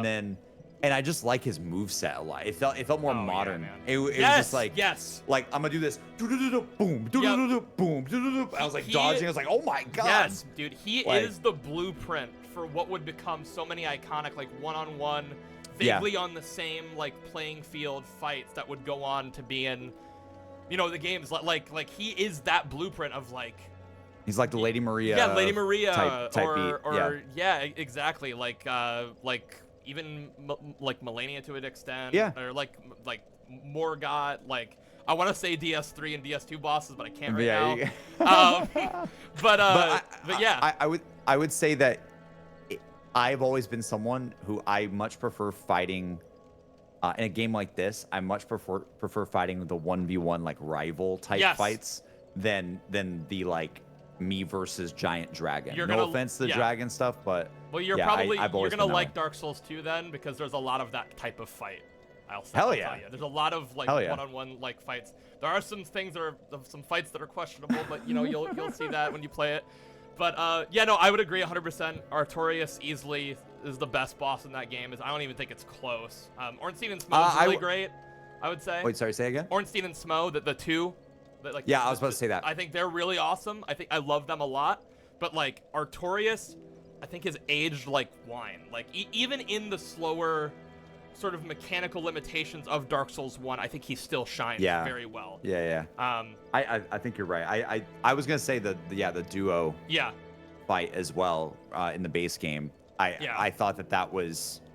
I just loved that there was like a dynamic. Of like there was like a player choice in it.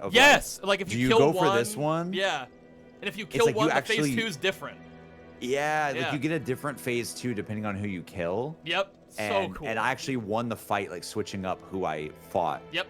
And I was like, that's kind of cool, especially for this time. When this game came out, I was and like, the that's a reward really you cool get idea. is different.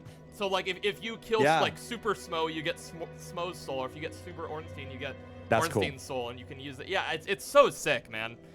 It's a really good one. I think as well some of the. You know what's funny? I actually really dug the final boss. Oh, Gwen. But I just wish I wish I was like a little bit less overpowered in the moment, because his moves, I was like, oh, sick. Yeah, and the music is like, oh my, it's one of my favorite dude, the way he just ran at me as soon as I actually was like I was shook. I thought I was gonna get like a cutscene. Yeah. And I just walked through a smoke, and my boy is just dashing at me immediately, and I was like, "Oh my god, he is sick of me already. He's done." Yep, and the music again is just—it's beautiful. Yeah, it says really good. so much about like where this fight is taking place, the state Gwen's in, and the music just you get that feeling of like, oh, this is like this sucks that the world is like this. And then our little wolf. Oh, my guy. Sif. Yeah. Oh no. So tragic, man. Yeah. Such a good thread throughout the whole game. It's so good. Yeah, Gwyn's really great. I don't know if you knew this. Did you know you can parry Gwyn? No. So I that's don't think how. So. So people. What? If you ever watch, like, I'll have to send you this maybe after this recording. You just go bop.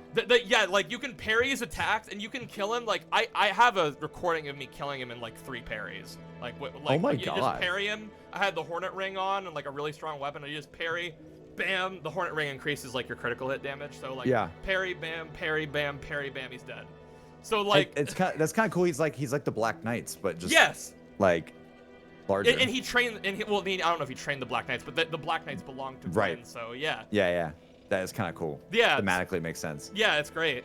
Do you have a least favorite boss? I know mine without a second thought, but I don't know. I don't know if you do. I have one that sticks out like a sore fucking thumb. Least favorite.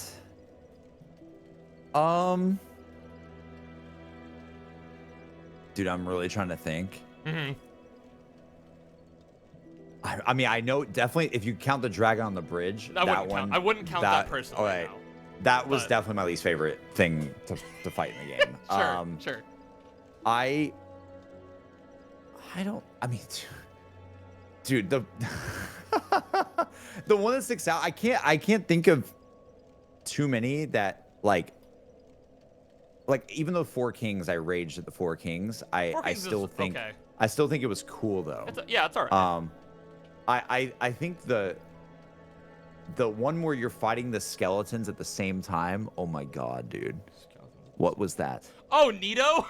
Nito was yeah, I'm not a insane big fan of Nito either. Nito was insane because it was like, okay, well, first of all, you drop down to this thing and you lose like half your health. Yes, like what are we doing? Like, and then that's just like really punishing. Yeah. And it's like, okay, that's interesting. It wouldn't be so bad if that's all it was. There's just all these skeletons around. And... It's like, no, you have this. Then you're basically playing like camera souls, where you're like, I can't see what is going on right now.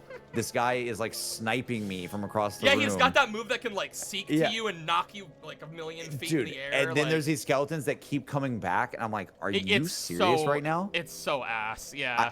I would say like that was one of the like very memorable, but I was getting so annoyed by that one. Okay. But then I was gonna say as well, dude, honestly, the studio apartment thing. Yep. Capper Demon sucks. That's another bad one. Yep. It's just like, why? Yeah, it's like, hey man, you've got this really strong enemy in this the smallest arena in the entire series, and these 2 dogs that can put bleed on you. What are you talking about? Like, dude, it would genuinely be still really intimidating without the dogs. Yeah. Like you just go into that room, you're like, why is there a boss in this like 3x4? Like what are we doing? Yeah. And then like the run back going back felt just like, oh my god. You know the funny thing about that boss? There's an enemy in Elden Ring called the Omen Killer that has almost the exact same moveset with a pair of dogs, but it's in a more open environment somewhat, in like a small little village, and it's like a fun little like reference. And I'm like, I didn't even know. That's hilarious. Yeah. I mean, it's very memorable. It's very funny. I won't lie. It is hilarious. Yeah. But I do question like what was the intent behind that one? Yeah. I think it was just like to troll you. I think it was no, just like a troll. Miyazaki's a massive troll. This is the thing. Like, okay, this is something I've been meaning to tell you. It was something we forgot to tell you in the lore video, and I'm glad I get to be the one to tell you here and now. Yeah. You remember the pendant that you picked as your starting gift at the start of the game? Do you remember that? Yeah, and I don't think we ever found out if it did anything. It has 0 use. Miyazaki put it in, he said in interviews, he put it in the game purely as a joke. Dude, why? Are you serious? Yes, I'm completely serious. He put the pendant in the game as a joke. He was like, oh no, it's just something I thought was funny. What the f? And like, and it's the same thing with like when he puts a poison swamp in one of his games, he's like, oh, I can't help myself, it's so funny. Like, like The poison swamp stuff I get Yeah. to a degree because it's like it's supposed to be like, oh god, here we go. yeah. That's crazy because I thought for sure it would have been like, hey, take the pendant and do something. It does fucking nothing. He put it in. That's so he put it in purely to get the community's mind thinking of like, oh, what does this mean? And people theorized for years what it meant. And like during like the Dark Souls 3 press tour, he was like, oh yeah, it was just a joke. And everybody was like, what? So funny, man. That's good. Yeah. I mean that. You gotta do a little bit of trolling. You gotta. And this you gotta studio's do known that. for it, man. Like this game here, this game has like so many goofy jokes where like you'll open a chest and a skeleton will come out of it and attack you, or like you'll open a chest and it'll poison you, and the thing in the chest is a cure for the poison, which is just like, just stuff like that is just so funny. Well, what's funny too is like people always talk about like the old zombies eras, right? Sure. Again, I'm sorry, I don't want to trail course. too far into the COD Zombies direction. Absolutely. But there, some of this stuff reminds me of a guy called Jimmy Zielinski. Oh, that's. I love Jimmy. Hey, I love Jimmy Z. I love Jimmy too. I love some actually, of his maps are some of my favorites of all time, man. I respect the hell out of so much of Jimmy's like vibes with that stuff. Yeah, and, man, the chaos. And dude, when you think about it, it's very similar. It's like you play on. There's a zombies map, all right. So give context if people don't know what I'm talking about. Yep. So in zombie maps, you usually go get a perk, right? You get these perks that give you like these buffs. Yep. And there's a perk that allows you to survive fall damage, right? And it's called PhD.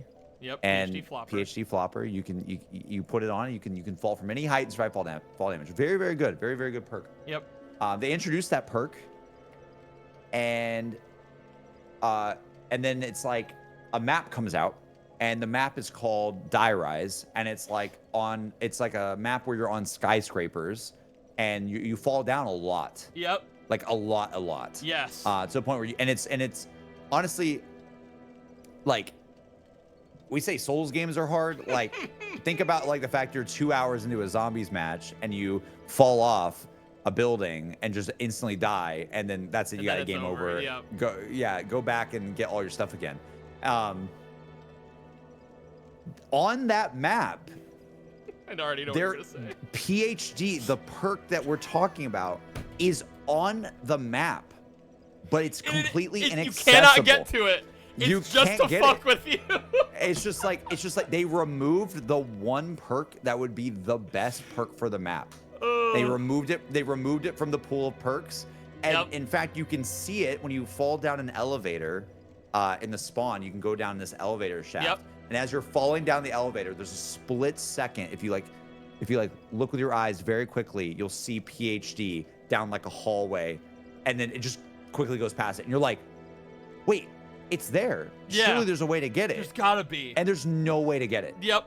There's literally no way to get it. They So just put the funny. machine on the map just to F with you and say, Yep. haha, you're not gonna get out of this one. Yep. And you're not gonna have your, even though from a design perspective, getting the perk that would allow you to survive fall damage would actually be super satisfying great, and fun to do on the map. Yeah. And debatably, Close enough. We'll go with that. I don't know what I'm saying. Yeah.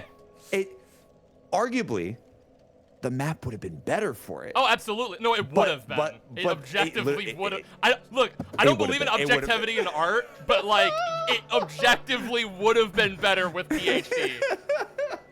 This would have just been. call a spade a spade. It would have been, but you know what's crazy? We are still talking about the fact that it wasn't there. Yeah. And there is something kind of interesting about the fact that they are just like, let's just troll them. It's not there. Absolutely, man. Yeah. And it's just like, what? I love that Why would shit. you do It's that? so funny. Oh my god. So, so my least favorite boss, without question, is the Bed of Chaos. Is that the tree? Yes. Dog shit. Horrid. Satchel, you can't say that. Yes, about no, it is. Developers worked on. No, I'm sorry. Look, Miyazaki himself said that area is not what he would have liked it to be. So, like, look, man, I'm just calling it how it is. When you have a fight that, number one, has a terrible run back, the run backs, yeah. That's a terrible run back, and can just swipe you into a hole and die. It's not even a fucking fight. Like, what is this? Like, to this day, in the Souls community, almost unanimously, that is considered the worst fight in the entire series. Are you serious? Yes, to this day. Like, there's. I didn't even mind it too much. No, I hate it. I think it's a thing where, like, I didn't think about it on my first playthrough. You didn't think about it on your first playthrough. But as someone who's played this game a lot and, like, I just want to get on to the next part, and, like, this fucking thing just swipes me into a hole. It's like, what are we doing, man? Like, you know what I mean? Like, yeah, to this day. You have to jump into the hole at the end. Yeah, you have to jump. You have to jump onto the branch, and then but the thing is, you have to land specifically on the branch, or you fall, and then all the while this thing's doing 1,000,000 damage to your health bar. And you don't even really have a dedicated jump button, really. And you don't have. Oh my. Yeah. Yeah, no, you're mostly just like kind of roll jumping into it. Yeah, exactly. It's so. I get you. Yeah, no, it's terrible. So like, there's only. I'm not gonna say it because it's an Elden Ring DLC thing. Sure. And people are probably gonna know what I'm talking about. It's a whole controversy in the Souls community. You'll see when you get to it. I'm excited to see what you think of this boss. People probably know what I'm talking about. That boss, don't like that much. Okay. That's down there. There's a couple other bosses that I think are just kind of lame across the other series. Like of course, you know, like Capra Demon in the studio apartments down there. Like the Witches of Hemwick and Bloodborne is down there. Miko Lash, remember the NPC that just like runs around and jumps through the mirrors in Bloodborne? Oh yeah. That one's down there. Stuff like that is down there. And then I have this, so that's all these like weird fights, and then there's this one other thing from Shadow of the Erdtree. Oh. I'll leave it at that for now, for when you play it, because I just don't like it. Fair enough. I think it depends to me. Like, I think that the game does need. I almost want to call them like spectacle fights. Yes. Like where it's like not your typical. I'm just hitting this thing and making its health go down. It's like there's something else that I'm doing. Yes. And I do like I feel like that's why I didn't mind it. Sure. Like my brain was like, oh, there's clearly something going on here, because I attacked one side of I went into this like portal thing and then attacked one side of it, and I need to do the other side. Yeah. And it's like and also it was persistent. Yeah, it was persistent. Yes, it is persistent. Which is kind of cool. You have to give it props for that. It's something, sure. Satchel, I got no love for this fight, man. I'm sorry. I'm trying to help you believe. It's a persistent fight. That's kind of cool. It's something. Like, it's kind of unique. It's unique. Yeah. It's unique.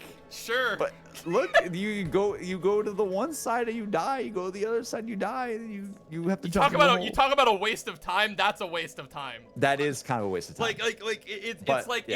Again, like with it being persistent. Sure, it's unique, but it's also like, you know, like again, it's like, why is this a thing then? If this is like, oh, I have to destroy these two things and it's persistent, like it just kind of makes me go like, what's the point? Like I don't know. I don't like that fight, man. There are very few. I will say I love this series, but there are very few bosses that get me like genuinely like I do not like this. There are maybe in the whole series, out of like the 500 bosses, I can only think That's insane. Like probably like 5 that are like on that. Like obviously there's bosses I don't like Godskin Duo from Elden Ring. I don't like. But I don't have it nearly on the level of stuff like Bed of Chaos for me. Yeah. And you mentioned like spectacle fights, and I think there's a good way to do spectacle fights, like Demon Souls, Storm Ruler, fighting the Storm King, where you pull the sword out of the stone, and you like that's amazing. I have one of the best spectacle fights is in Sekiro as well. Oh, with the dragon, right? That when you're in the clouds. Yes, with the dragon in the clouds, awesome. Great stuff. So good. There is absolutely ways to do spectacle fights well. And they do. They yes. do it well later for sure. Yeah, yeah. But yeah, I hate that boss with a burning passion. I'm glad that nothing quite like that has come around since. Really. Yeah, no, not really. That's insane if that comes back, bro. Oh my god. I if there's some form of that in some DLC. That would be very, very funny. Yeah. So where would you rank Dark Souls 1 in terms of the FromSoft games that you've played? Yeah. Where would this rank for you amongst, like, you know, Bloodborne, Demon Souls, Sekiro, Elden Ring? Ooh. Oh, this is tough, dude. It is. It is. Oh my god. Oh my god. Okay. So Bloodborne is my absolute favorite. Yep. And I don't think it's gonna change that much. Yep. I think for me the atmosphere and story of Bloodborne is still very unmatched. Oh, absolutely, man. And I respect the lore of these games. I'm pretty interested to see where it's gonna go to Dark Souls 2 and 3. Yes, I'm very curious absolutely. about that. And I liked a lot of the stuff I was seeing. I think there is something that's a little bit more, almost like a little bit. There's something more grounded about Bloodborne's more realistic, lore. yeah. There's something that like I just personally am more into. Yep. And I enjoy that a lot, and Absolutely. I think that helps with the game. And I love their like sort of like aggression equals, like aggression is the best defense. Like there's so much of that design that I love, and so many of the twists of that game I think are fantastic. It's a masterpiece, man. Yeah. Yeah, it's the best. I think it's the best in my opinion. Yeah. I know you have Elden Ring as your favorite. But, Yes. I have Bloodborne is number 1 on that list. Mm-hmm. Dude, it's so tough because I like them all for very different reasons. Absolutely, they're all very different games. They have a core, they have a core, but like there's a lot different. Yeah. Like Elden Ring has this like sense of journey, and this like master journey that you're going on that I think like that none of them can hit exactly the same way because they're just smaller. And Elden Ring is so massive in scope that you're like, oh my god, remember that time I opened up that chest and I teleported over there, and like just seeing the map in that game and how it expanded is just like incredible. one of the coolest things. It's so good. The boss quality is great. It's really good. Awesome. I do think Elden Ring is harder for me to replay. I can understand that to a degree. Yeah, if you're not like a hardcore fan like you guys are, and you're like as tapped into it. As like a standard person, it's hard to pick it up again. Yeah.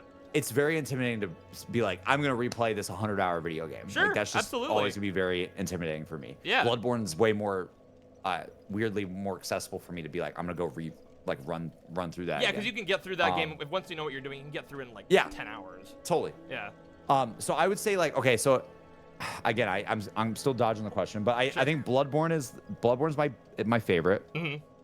I think Elden Ring probably has some of the best discovery feelings I've ever had in a video game. When you go down the CO for a well, when you see you go down that well and you see the sea of stars underground, it's like what? Oh god, and just the amount of stuff that you can come across and find is so cool. Yep.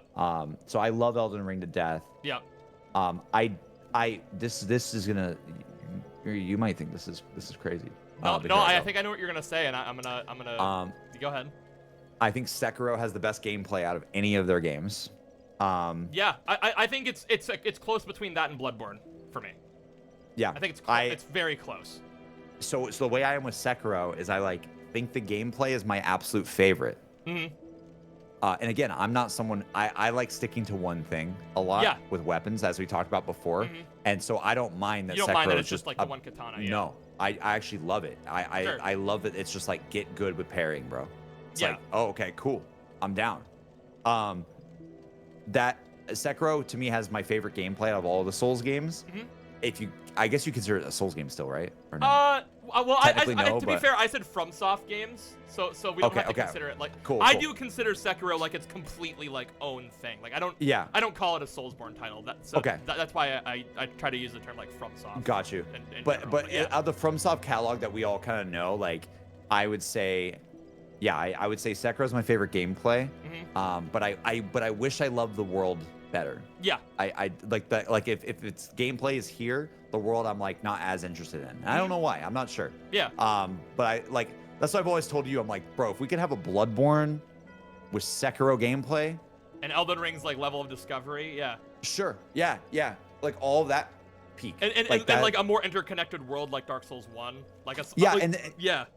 And that's what I was gonna say about Dark Souls 1 is I think arguably Dark Souls 1 might have, especially like you said, the first half of the game. Yes. Might have my favorite level design. Oh, easily. Of them all. I mean, Bloodborne. Well, Yharnam is really Yharnam's good, so though. fucking cool. It does feel like now I want to go back and play Bloodborne again because like I love that game, man. It definitely has Dark Souls 1 energy all throughout it. Yeah, as with well. how the individual levels connect to each Yeah. other. It's like almost like like all of the levels. It's more linear, but all of the Yes. levels are kind of designed as like their own like little mini Dark Souls 1 like Firelink Yep. moments where it's like, oh, now you find the Yep. shortcut that goes back. Yeah, I love it. I think I would, on some days I might say I like Bloodborne's levels better, but Dark Souls 1 and Bloodborne are like up there as like the two best like Level like my designs, favorite yeah. levels. Yeah. And I think again I think the biggest beauty of Dark Souls 1 Mhm. is that level of freedom that you get, like you said, when you start at the shrine, when you get to the shrine and you're like, wait, I can go this direction, and that direction. Yep. And it's just up to me, and there's a key that I might find that might take me over here. It's like you start realizing, like I said before, you're in one massive escape room. Yeah. Almost. Yeah. And I think that the first half of Dark Souls 1 might give that feeling the most. Yes, Compared 100% to it does. any other of these Souls games that we're talking about. Yep. And even Bloodborne has that, but like you said, it's like even the way they start and they're like, go forward in Yharnam. Like they say Yeah. go, they kind of give you like the vibe of like, go down the street. Yep. Dark Souls 1 doesn't do that. Dark Souls 1 is literally like, Yep. it's like 3 different lanes, or there's more than 3. Yeah. But it's like, it feels like there's like these clear lanes that you could go down. You're like, I guess I'm doing Undead Burg because the Yep. skeleton's over here really hard. Yeah. Yharnam and Bloodborne is a bit more like, can I just make it? Can I just Yeah, make it yeah. through the street? Bloodborne is open as hell. I'm Yeah. not saying it's not, but there's something about the feeling of Dark Souls 1 where I'm like, wait, like I truly can just go in any direction Yep. and I can find my way back. Like what? Incredible. It's incredible. It's a masterpiece of game design. Yeah. Yeah, I would say, even though I love Demon's Souls Remake and how pretty it is, I think it's probably the lowest one. That's understandable. And hey, it's like it's their first attempt at doing that. Nothing wrong with that. Yeah. Ooh. Okay. Okay. You got an answer? Okay. It could be recency bias. Sure. That's fine. All right, I'm ready. I think I like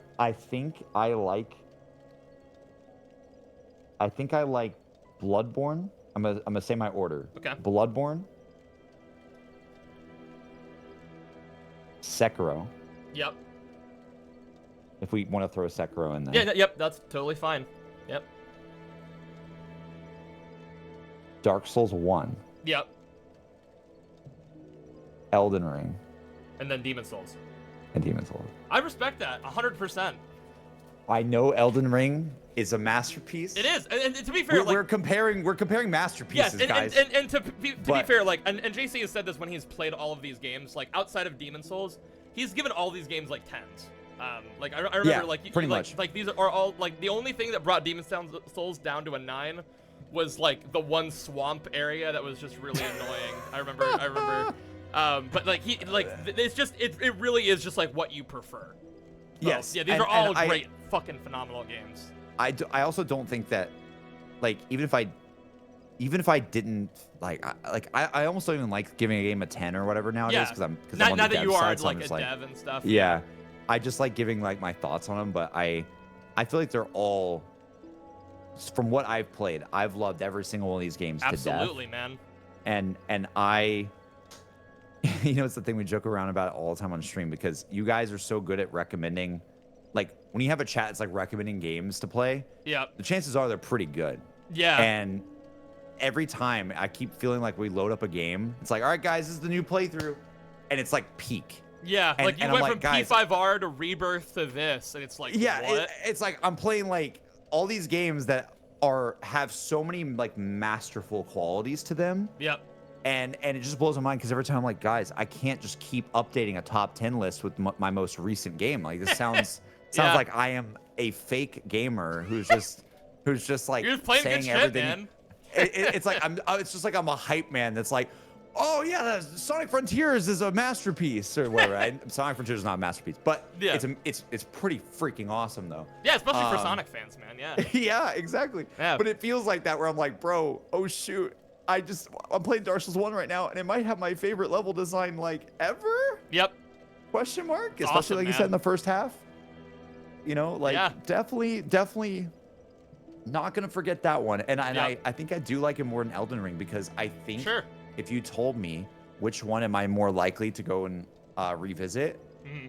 I think it might be Dark Souls 1. Sure. I can understand that. For me, it's I because can't it's- because again, I just yeah. hate that like upgrade system and stuff so much that like That's fair. it's hard for me to come up with a build. With Elden Ring, it's like, okay, I know I go here, boom, boom, boom, get these things, and then like I have my path in my head. Yeah. But it's that's also true. again because I'm such a nerd and I have 2,000 hours in this game across That's insane. my PS4 copy, my PS5 copy, and my PC. I have like Yeah. 2,000 hours in this game. Yeah. So like for me, again, I am like the extreme end of the spectrum when it Sure. comes to, when it comes to Elden Ring. So I completely get it.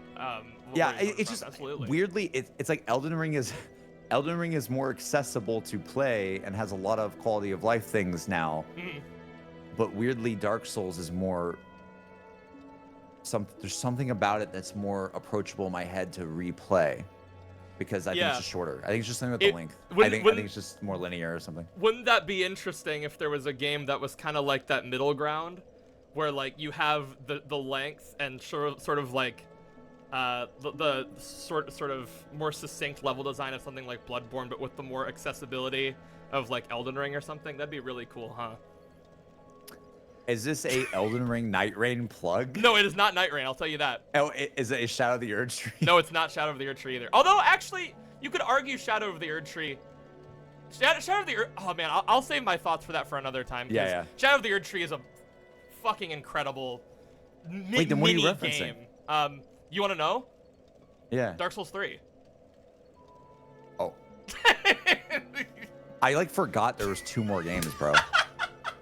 I was like, wait, what other game are you talking about? Dark Souls 3. Yeah. It's just something about more So, I guess without spoiling it yeah, too much. I won't say too much. But with Dark Souls 3, they made this after Bloodborne.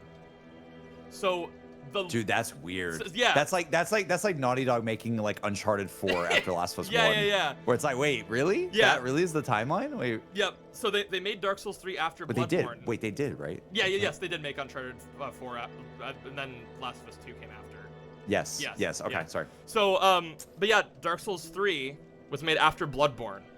So, Insane. Sort of that structure is kind of similar to that, but also because it came before Elden Ring, DS3 sort of has its DNA is still in Elden Ring in terms of how it handles a lot of things. So you get this really, like you get like a much more like, I mean, some people complain about DS3's level design. I like it in terms of, like, I like it as its own thing in the sense that, like, I think I appreciate it in the larger context of From Software's, like, lineup of games. And yeah, it is much more in line with, like, how it designs its levels like Bloodborne, but it has a lot of the accessibility and an upgrade path type build crafting stuff that Elden Ring has. Yeah. So Interesting. You might also, I'll say this, easily the most consistently good boss lineup in the franchise, in my opinion. That's good. That's cool. So you got Dark Souls 1 feels like it's kind of all over the place. Yeah. It could be anything. So like Dark Souls 3, like you have some of the most like consistently good bosses, solid level design, not the most memorable like you would see in like Dark Souls 1 or maybe Bloodborne to an extent. Yeah. But great build crafting, an unforgettable story and bosses. It's an incredible finale to that trilogy. That's I cool. can't wait for you to play it. So yeah. That's gonna be really fun. Yeah. I will say with Dark Souls 1, I don't mind that the bosses are really weird and inconsistent. Sure. That's like part of the charm to me. I would agree, yeah. Even as someone who so like critiques that part, I do agree. Yeah, like I just, it's weird. Like I just don't I don't critique it for some reason. My brain's just No, like, oh yeah, that's I'm totally... playing Dark Souls 1 and Yeah. there's a, why, I know we were talking about it a little bit earlier, but it's like now that I'm like forced to think about it more, I'm like, man, it's kind of weird. Like why is again the graveyard thing where it's like, why am I going or whatever it was, like the boss at the end of the catacombs that's super easy for no reason. Yeah, the pinwheel. Like, I had never thought about it until you brought that up. I was like, what the pinwheel's just been a heck? joke in the community, but I was like, I wonder if there's like a reason for why he is Maybe. that easy, like in an area like that. Yeah, I don't know. I think you're all right about the Tomb of the Giants, dude. Oh, that shit's ass. Like, yeah. When you asked me earlier what's my like weakest areas in the game, I Yeah. totally forgot about that area, but I think you're right. Like Yep. I think that area, that was rage inducing. Yeah, that again, was it's like, that second half thing, man, where like you have the Yeah. the Tomb of the Giants and Lost Izalith, which is whack, and Mhm. yeah, so that's why it kind of brings it down. I could see why the community feels that way about Yeah. it. I could totally see it because I think I ended my. Do you remember that I had one stream where I just ended the stream? Yeah, I remember. You kept dying in the Tomb of the Giants. You're like, I'm fucking done. With I'm this. done. Like, yeah. I'm done. I can't even imagine the player that didn't have the light. Oh me? On my first playthrough, I never found Like, it. What? Never found the light. I just had to like. I ended up looking Insane. up a guide of like, okay, what's the path? How do I get out of here? Yeah. I just followed a path and I was able to get out, but. Yeah, dude. Ass. It's crazy. I mean, I guess to like sort of circle it all back is Yeah. I actually think I do. There's something about Dark Souls 1 that I really, really like more than Elden Ring, and it's almost Sure. even hard for me to put exact words to it. I think it's just something about when you come back to the shrine, when you go out and explore and you come back, I think that to me hits harder Yeah. than the what is it called? The round table? Yes, in, I Elden Ring? can understand that. I yeah. think I like the shrine more than the round table. Sure. I like things like that more in this game, and I love Elden Ring. I had a blast with that game. Oh, I think it was absolutely. One of the best one games of ever made. I Yeah. think especially like Dark Souls 1, Bloodborne, and Elden Ring, but like you could put those in any order on a top 100 best games of all time list, and Yeah. like no one would blink. Yeah, it's like- just when you think about like when you think about what Dark Souls 1 did, Yes. and I try to think about, I'm like, holy crap, dude. It's How fun to did it do all genre, that? man. Like, I mean, Yeah. I know Demon Souls technically was first, but like this was the one that really like, okay, this is Yeah. what Souls game is. Yeah, totally. Um, It's the AC2 to AC1. Yes. Yeah. Like I always talk about that. Like AC1, Assassin's Creed 1, very like good prototype. Almost feels like a prototype for something greater. Yeah. And then AC2 comes out and it's like, that's it. You got the franchise right there. Yep. Let's go. And I feel that with this too. And it's like so apparent. Like it's like, oh, you can tell. I could see how the community just spawned from this. Yes. And just Absolutely. kept going and kept going and Yeah.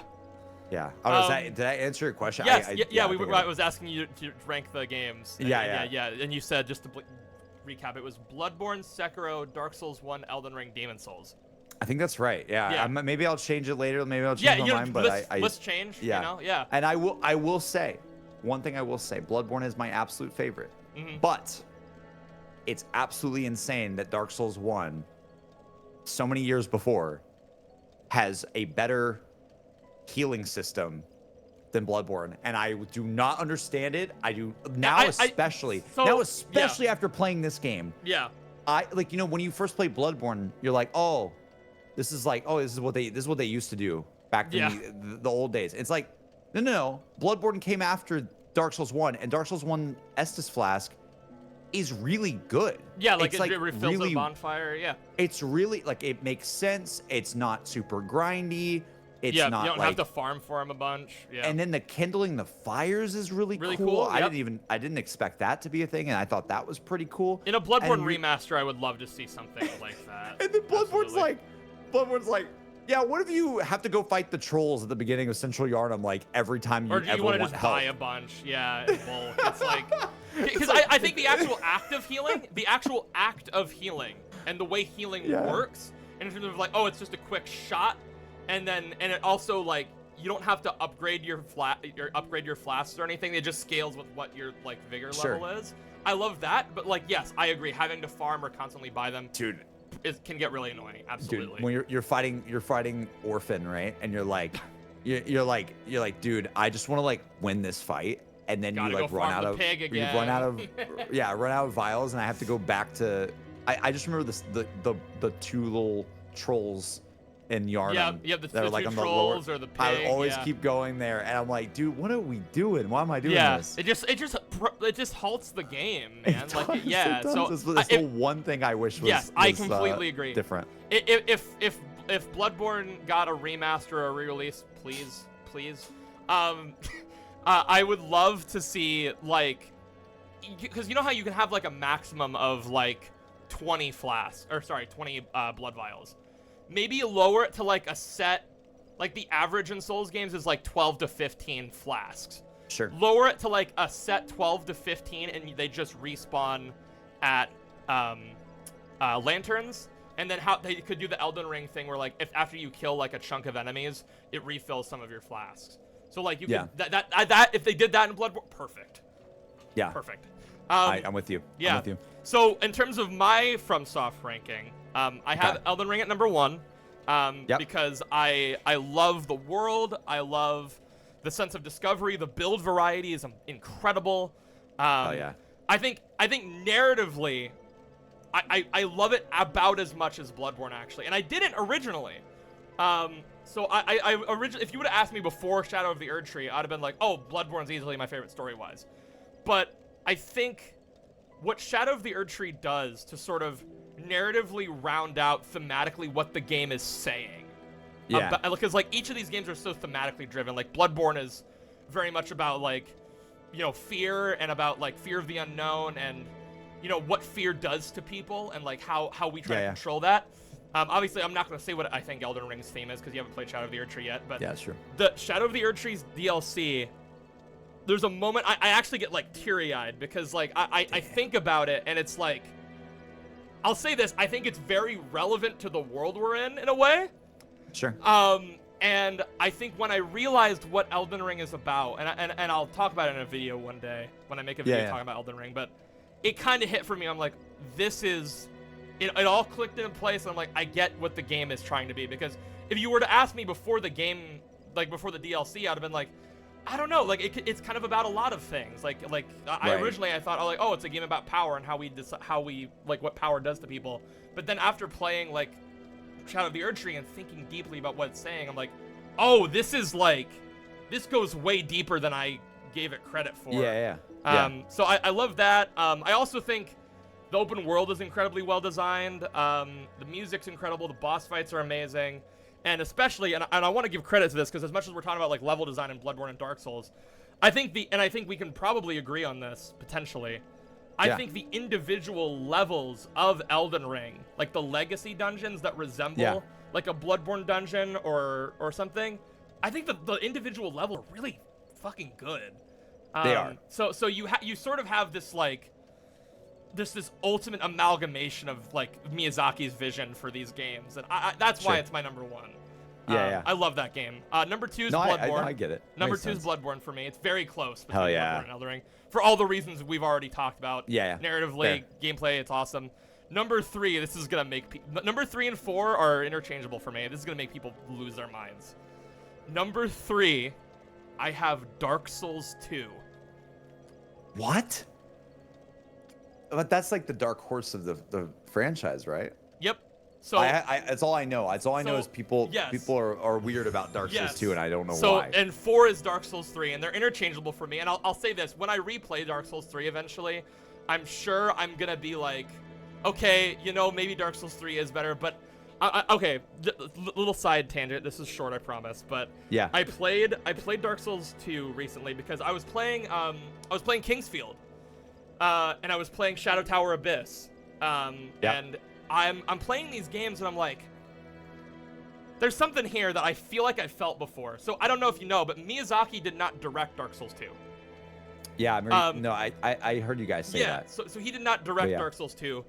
I cross-referenced the dev teams of Shadow Tower Abyss, Kingsfield, and the Dark Souls 2 staff. And what do you know? The director of that game was one of the leads on Shadow Tower Abyss. The lead writer was one of the lead writers on those games. And it basically, the key positions of Dark Souls 2 are comprised of people that worked on Kingsfield and Shadow Tower, which was like their series of like first-person dungeon crawling RPGs, like back on the PS1 and 2 era. Sure. So what you get with Dark Souls 2, and what I think makes it so cool, is you have the foundation for what a Souls game is, played by Miyazaki, and then it's the OG FromSoft like team taking that and going, let's do our own thing with it. And so you sort of get this game that feels like almost like this wonderful, like beautiful history of FromSoft in one game, where you get sort of the structure of a Souls game, but there are so many design decisions that are so experimental and weird. Some of them forward-thinking in a lot of ways. Dude, that God, I'm excited. Some of them are forward-thinking. Some of them don't land. Some of them do land. That fall more in line with Kingsfield and Shadow Tower. And also, I think narratively and thematically, what Dark Souls 2 says, it's my singular favorite story in the trilogy. Like, when I sat there at the end and I got, like, I'll just say the true ending, I had my hands on my head, and I was like, this is one of my favorite, like, experiences I've had in recent memory. Dude, that's so interesting. Which is crazy because I used to fucking hate this game. Dude, it's crazy how that works, right? Dude, I feel like, you know, not to go down a whole other tangent, because we've been talking for a while. Yeah, we're about to wrap it up, yeah. Because Emmy's like, where are you? Yeah. I'm still talking about Dark Souls.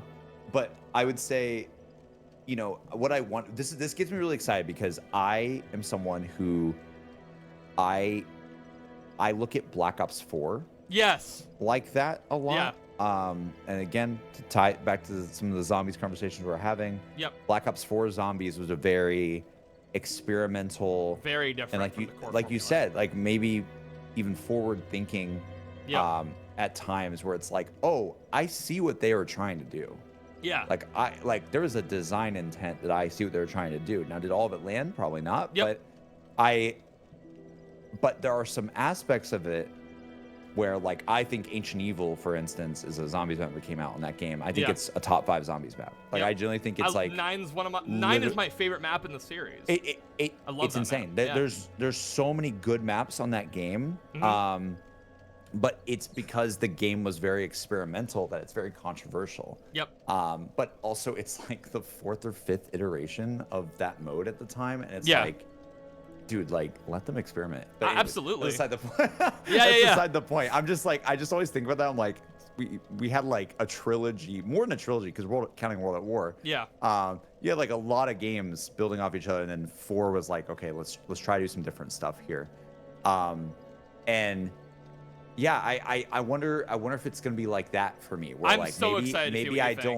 Maybe I don't love it as much as Dark Souls 1, but then I just respect the hell out of it, maybe. Yeah. For what it was trying to do, because dude, my favorite thing is when you can tell they experimented. Yes. I love that. Dude, I'll tell you, the best thing I can say about Dark Souls 2 is, like, you're gonna be playing this, and I'm not gonna say what they are, obviously, but there are pitfalls you can fall into very early as a player, where you go like, what the hell? Like, how was I supposed to figure? Like, there's so many early pitfalls you can fall into that game that can make your experience really bad, and that's why I didn't like it in the first place. But if you know how to get around those, and like you sort of take into account like what it's all doing, it's great. Like, there's some things you're gonna see in this game. There's some choices they're gonna make, JC. We're gonna be like, thank God this never came back. What the hell were they thinking?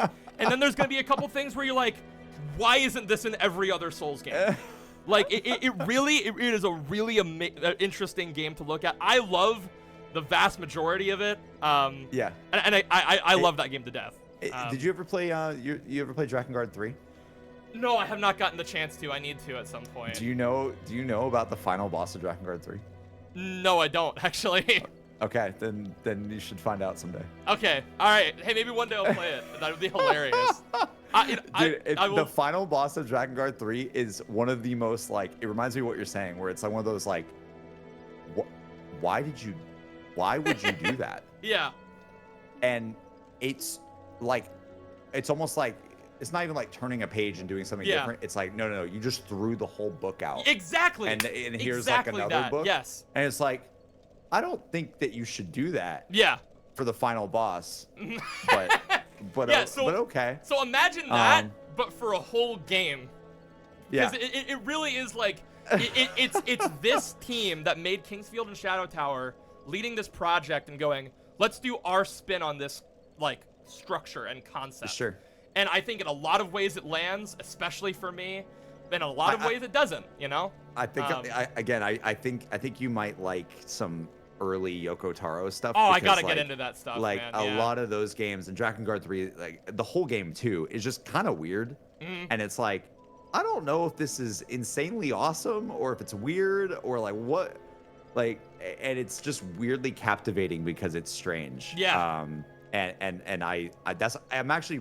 You have to be more hyped for 2 now, because I know some people are like saying, "Oh, I might not like as much as 1," but you need to. I'm more hyped. The big thing is to approach it game design wise, almost like it did like, you know how like Demon Souls, Dark Souls, Bloodborne, and Elden Ring all kind of feel like they're in the same like engine. Sure. DS2 is not even in the same engine as those games. Like it feels completely different. Like from the outset, it starts differently than any other game.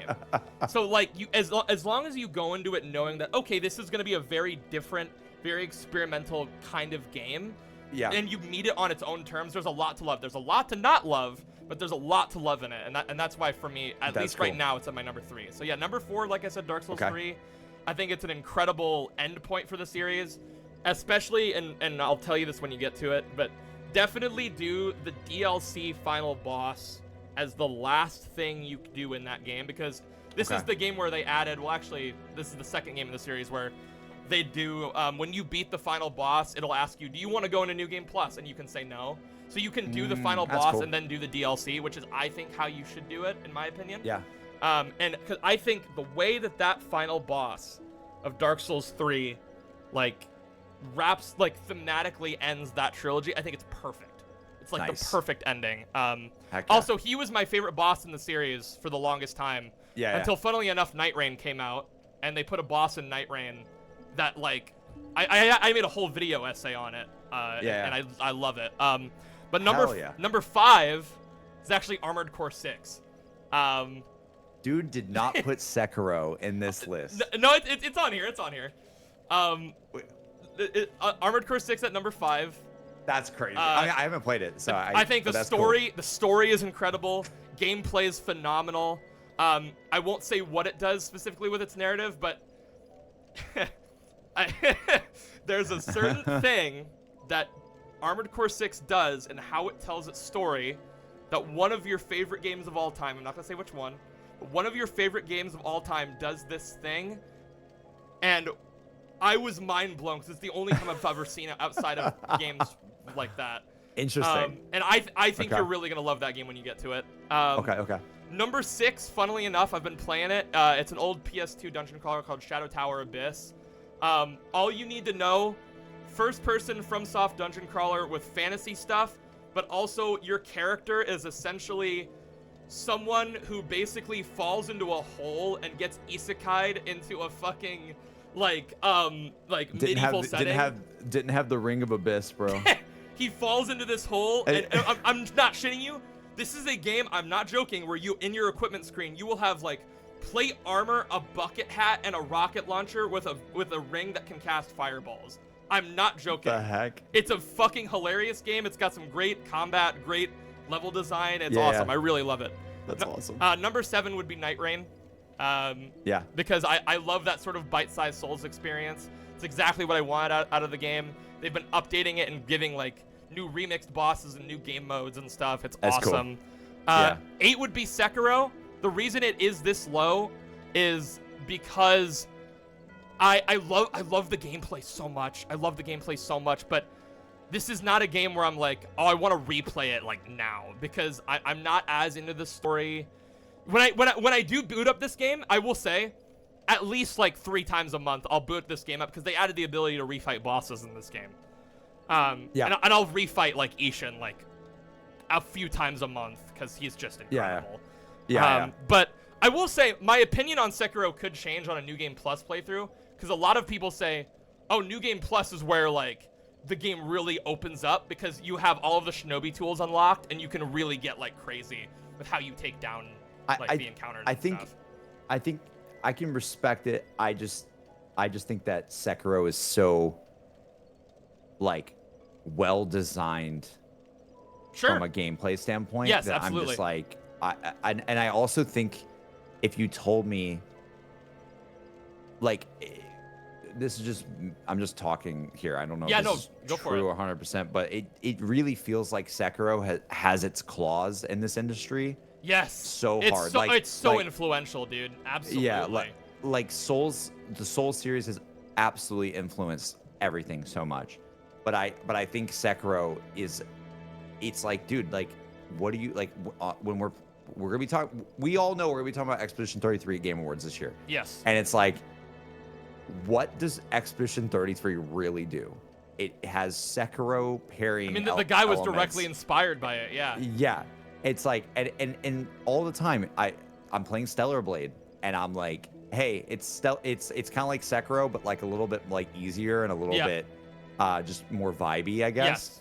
Yes. But dude, the yellow pips. Yep. And I get the stun. Yeah. Like by parrying, and I'm like, that feels great, and I know where it comes from. Yeah. I know where it comes from, and. And maybe Sekiro wasn't the first to do that. I don't know, but it certainly really feels popularized like it has its. it. I'm not 100% sure if it was the first either, but yeah, it really did popularize it. And yeah, that is why I love this game. Again, I think the big thing, what I would really love to see, imagine almost like, so you know how Bloodborne has like fewer number of weapons, but all of them feel really unique? Yes. So like imagine a game that had like a small set of unique weapons, but it had the parry deflection thing, and it had like maybe a little bit of that like rally mechanic thing somehow. Sure. That's like my dream combat system. That I would love. So I think like again, it's harder for me to replay Sekiro because again, I love build variety. I love being a fucking nerd in these games and like coming up with crazy shit. It doesn't matter to me as much. Yeah, and that's totally fine.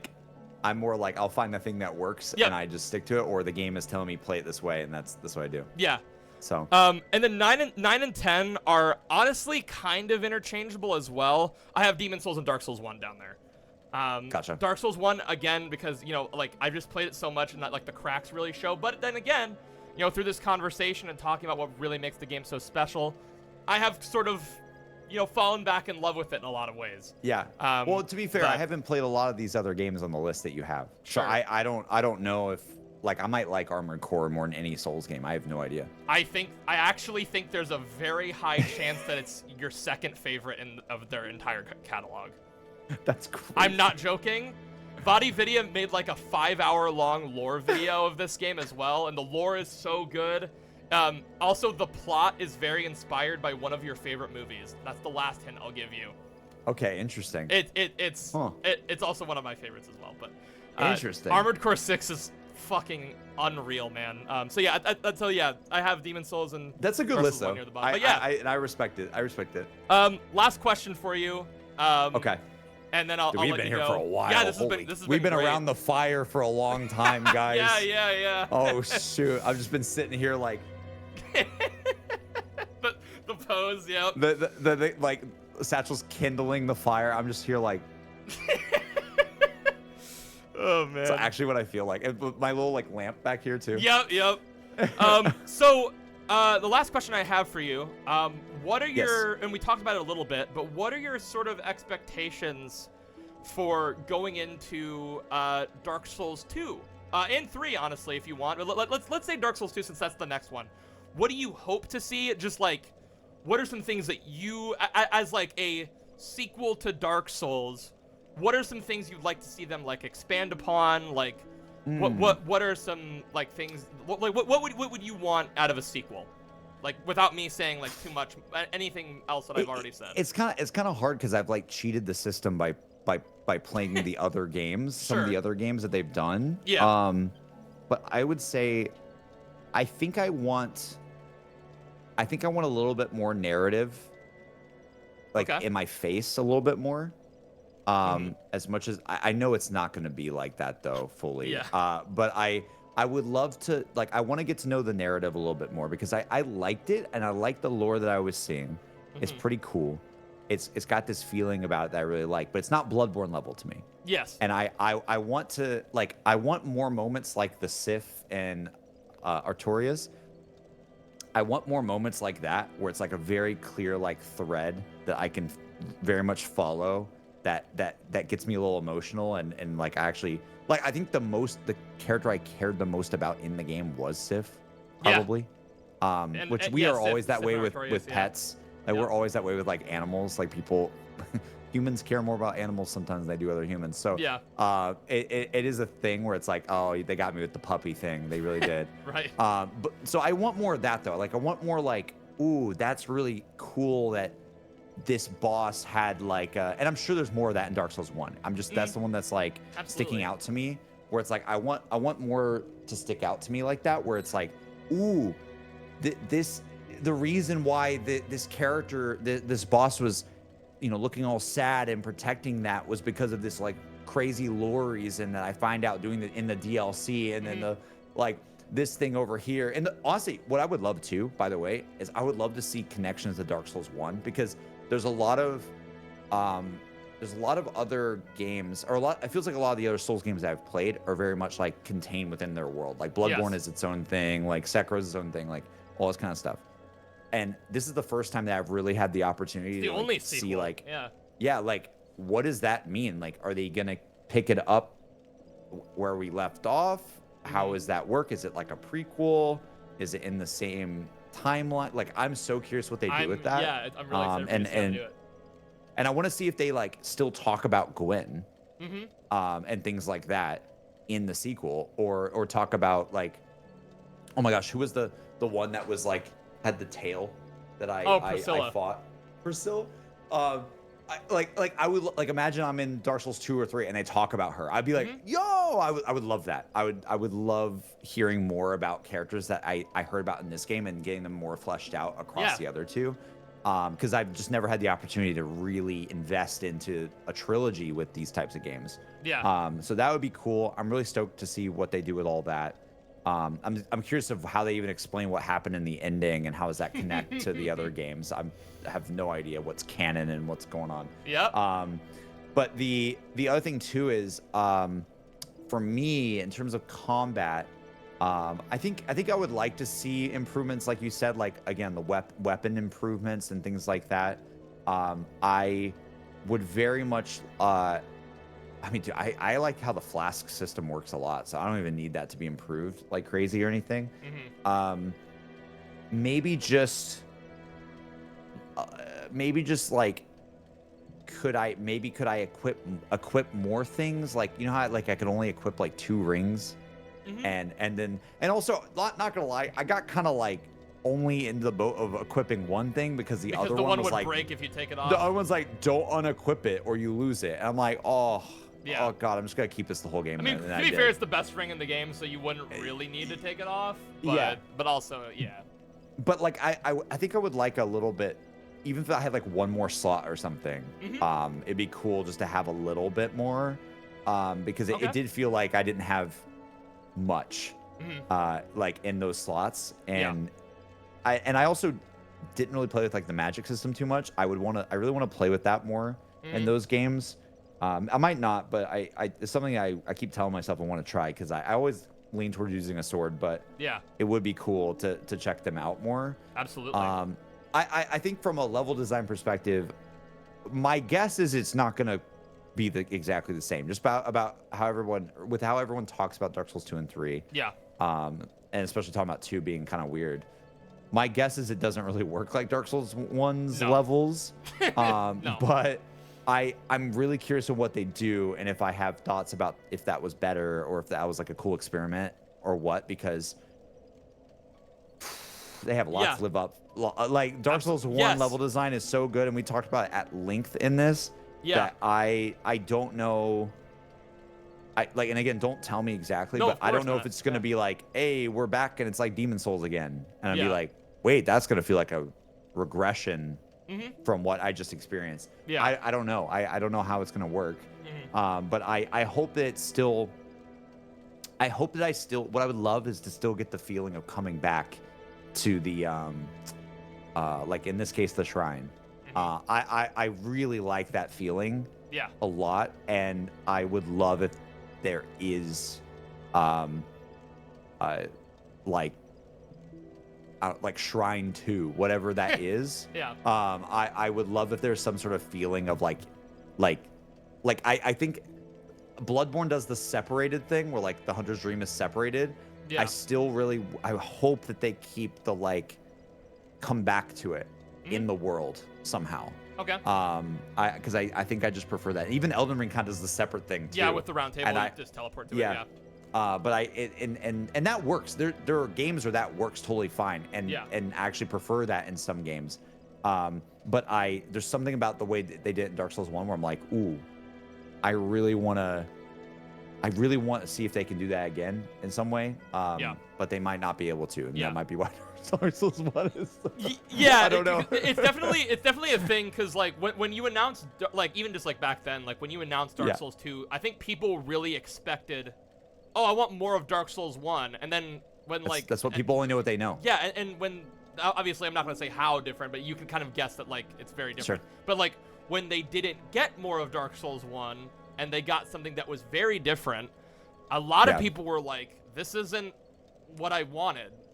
Yeah. But I think all these years later, if you approach it for what it is, I think there's a lot to love in it. Hell yeah. So Yeah, I mean, yeah. I think that sums it up. I think just excited to see what they do. I'm actually really excited to see how they experiment, because that's just so interesting for me. Yeah. From like a design standpoint, I love just seeing how they try to mix things up and what they try to do. And who knows? There's probably, like you said, there's probably like really good systems in there that are like only yeah, unique to absolutely. Dark Souls 2. I can't wait to see what that is. There's so much cool shit in that game, man. I wish we could talk about it, but I know it, we can't. Yeah, after you beat it, Yeah. I'd love to show you some of the cool stuff in that game. That'd be fun. But That'd be fun. yeah, all right, that's gonna be it basically. All right. Thanks so much for coming on, man. I really appreciate this a lot. Dude, thanks for having me. It was really fun. Yeah, this has been awesome. For everybody watching, and you want to maybe tell people where they can find you, Yeah, or where can people see more of you? you can find me on any social media that says, just search JC Backfire on pretty much anything, and you'll probably find me. I mostly stream on Twitch, and that's kind of like my home base is Twitch. But then Satchel is helped out with basically any video in the last like 2 years for the most part on my YouTube channel. Is Satchel has edited, and so it's kind of cool because I think right now like it's not out yet, but Yes. there should be a Dark Souls 1 It'll probably like, in its entirely highlights video that it is gonna put the whole playthrough in like one little package. Yes, I And highly that's- recommend you guys watch it. Yeah, that'll be fun. Yeah. Just don't get mad at me that I got the Black Knight sword early. Yeah. Okay. Yeah, absolutely. I saw some people in the VOD channel like, oh, he's just using the Black my- Knight sword. I'm like, I'm sorry. I'm sorry. Hey the man, it's game not my gave it to fault. me. I got the weapon. Like, what do you want me Yeah, to do? what am I gonna do? Like, Throw it away? Yeah. like it's that, dude. If you give the player something that's really good, they're gonna use it, man. Yeah, absolutely. But anyway, so yeah, I just we do a lot of stuff on Twitch, do some stuff on YouTube. I'm also working every day. Hopefully, one day you'll see what I'm doing in my day job. But I'll just keep it very what's the word? Cryptic. Yeah. I guess. Absolutely. But yeah, I've been working at a studio for a while, but I can't really say much about it at all. Mhm. So that's my other life. But Yep. I love talking about games. Love games so much. So this has been really fun. Right on, So man. Thanks, guys. Yeah, no. Yeah.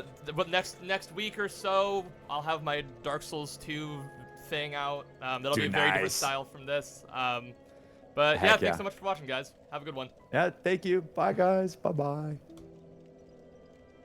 Hey everybody, thanks for watching the video. Just want to thank our members, Alpha Kenny Asian, Barbalith, and Deep Freezes. If you would like to have your name shouted out at the end of videos, feel free to become a member. You get early access to videos, your name shouted out at the end of the credits, and also, you know, some potential like TV, movie reactions later. Thanks again to JC for doing this. This was a dream come true. Really awesome to get to do this video and just talk about Dark Souls. Sometime within the next couple weeks, either next week or the week after, probably gonna have a Dark Souls 2 video, and then a week or two after that, a video on Dark Souls 3. So, yeah, and then eventually, you know, I plan to cover like all the FromSoft games that I play, in some fashion. That's kind of my general plan. But yeah, thanks again for watching, and have a good one, guys. Take it easy.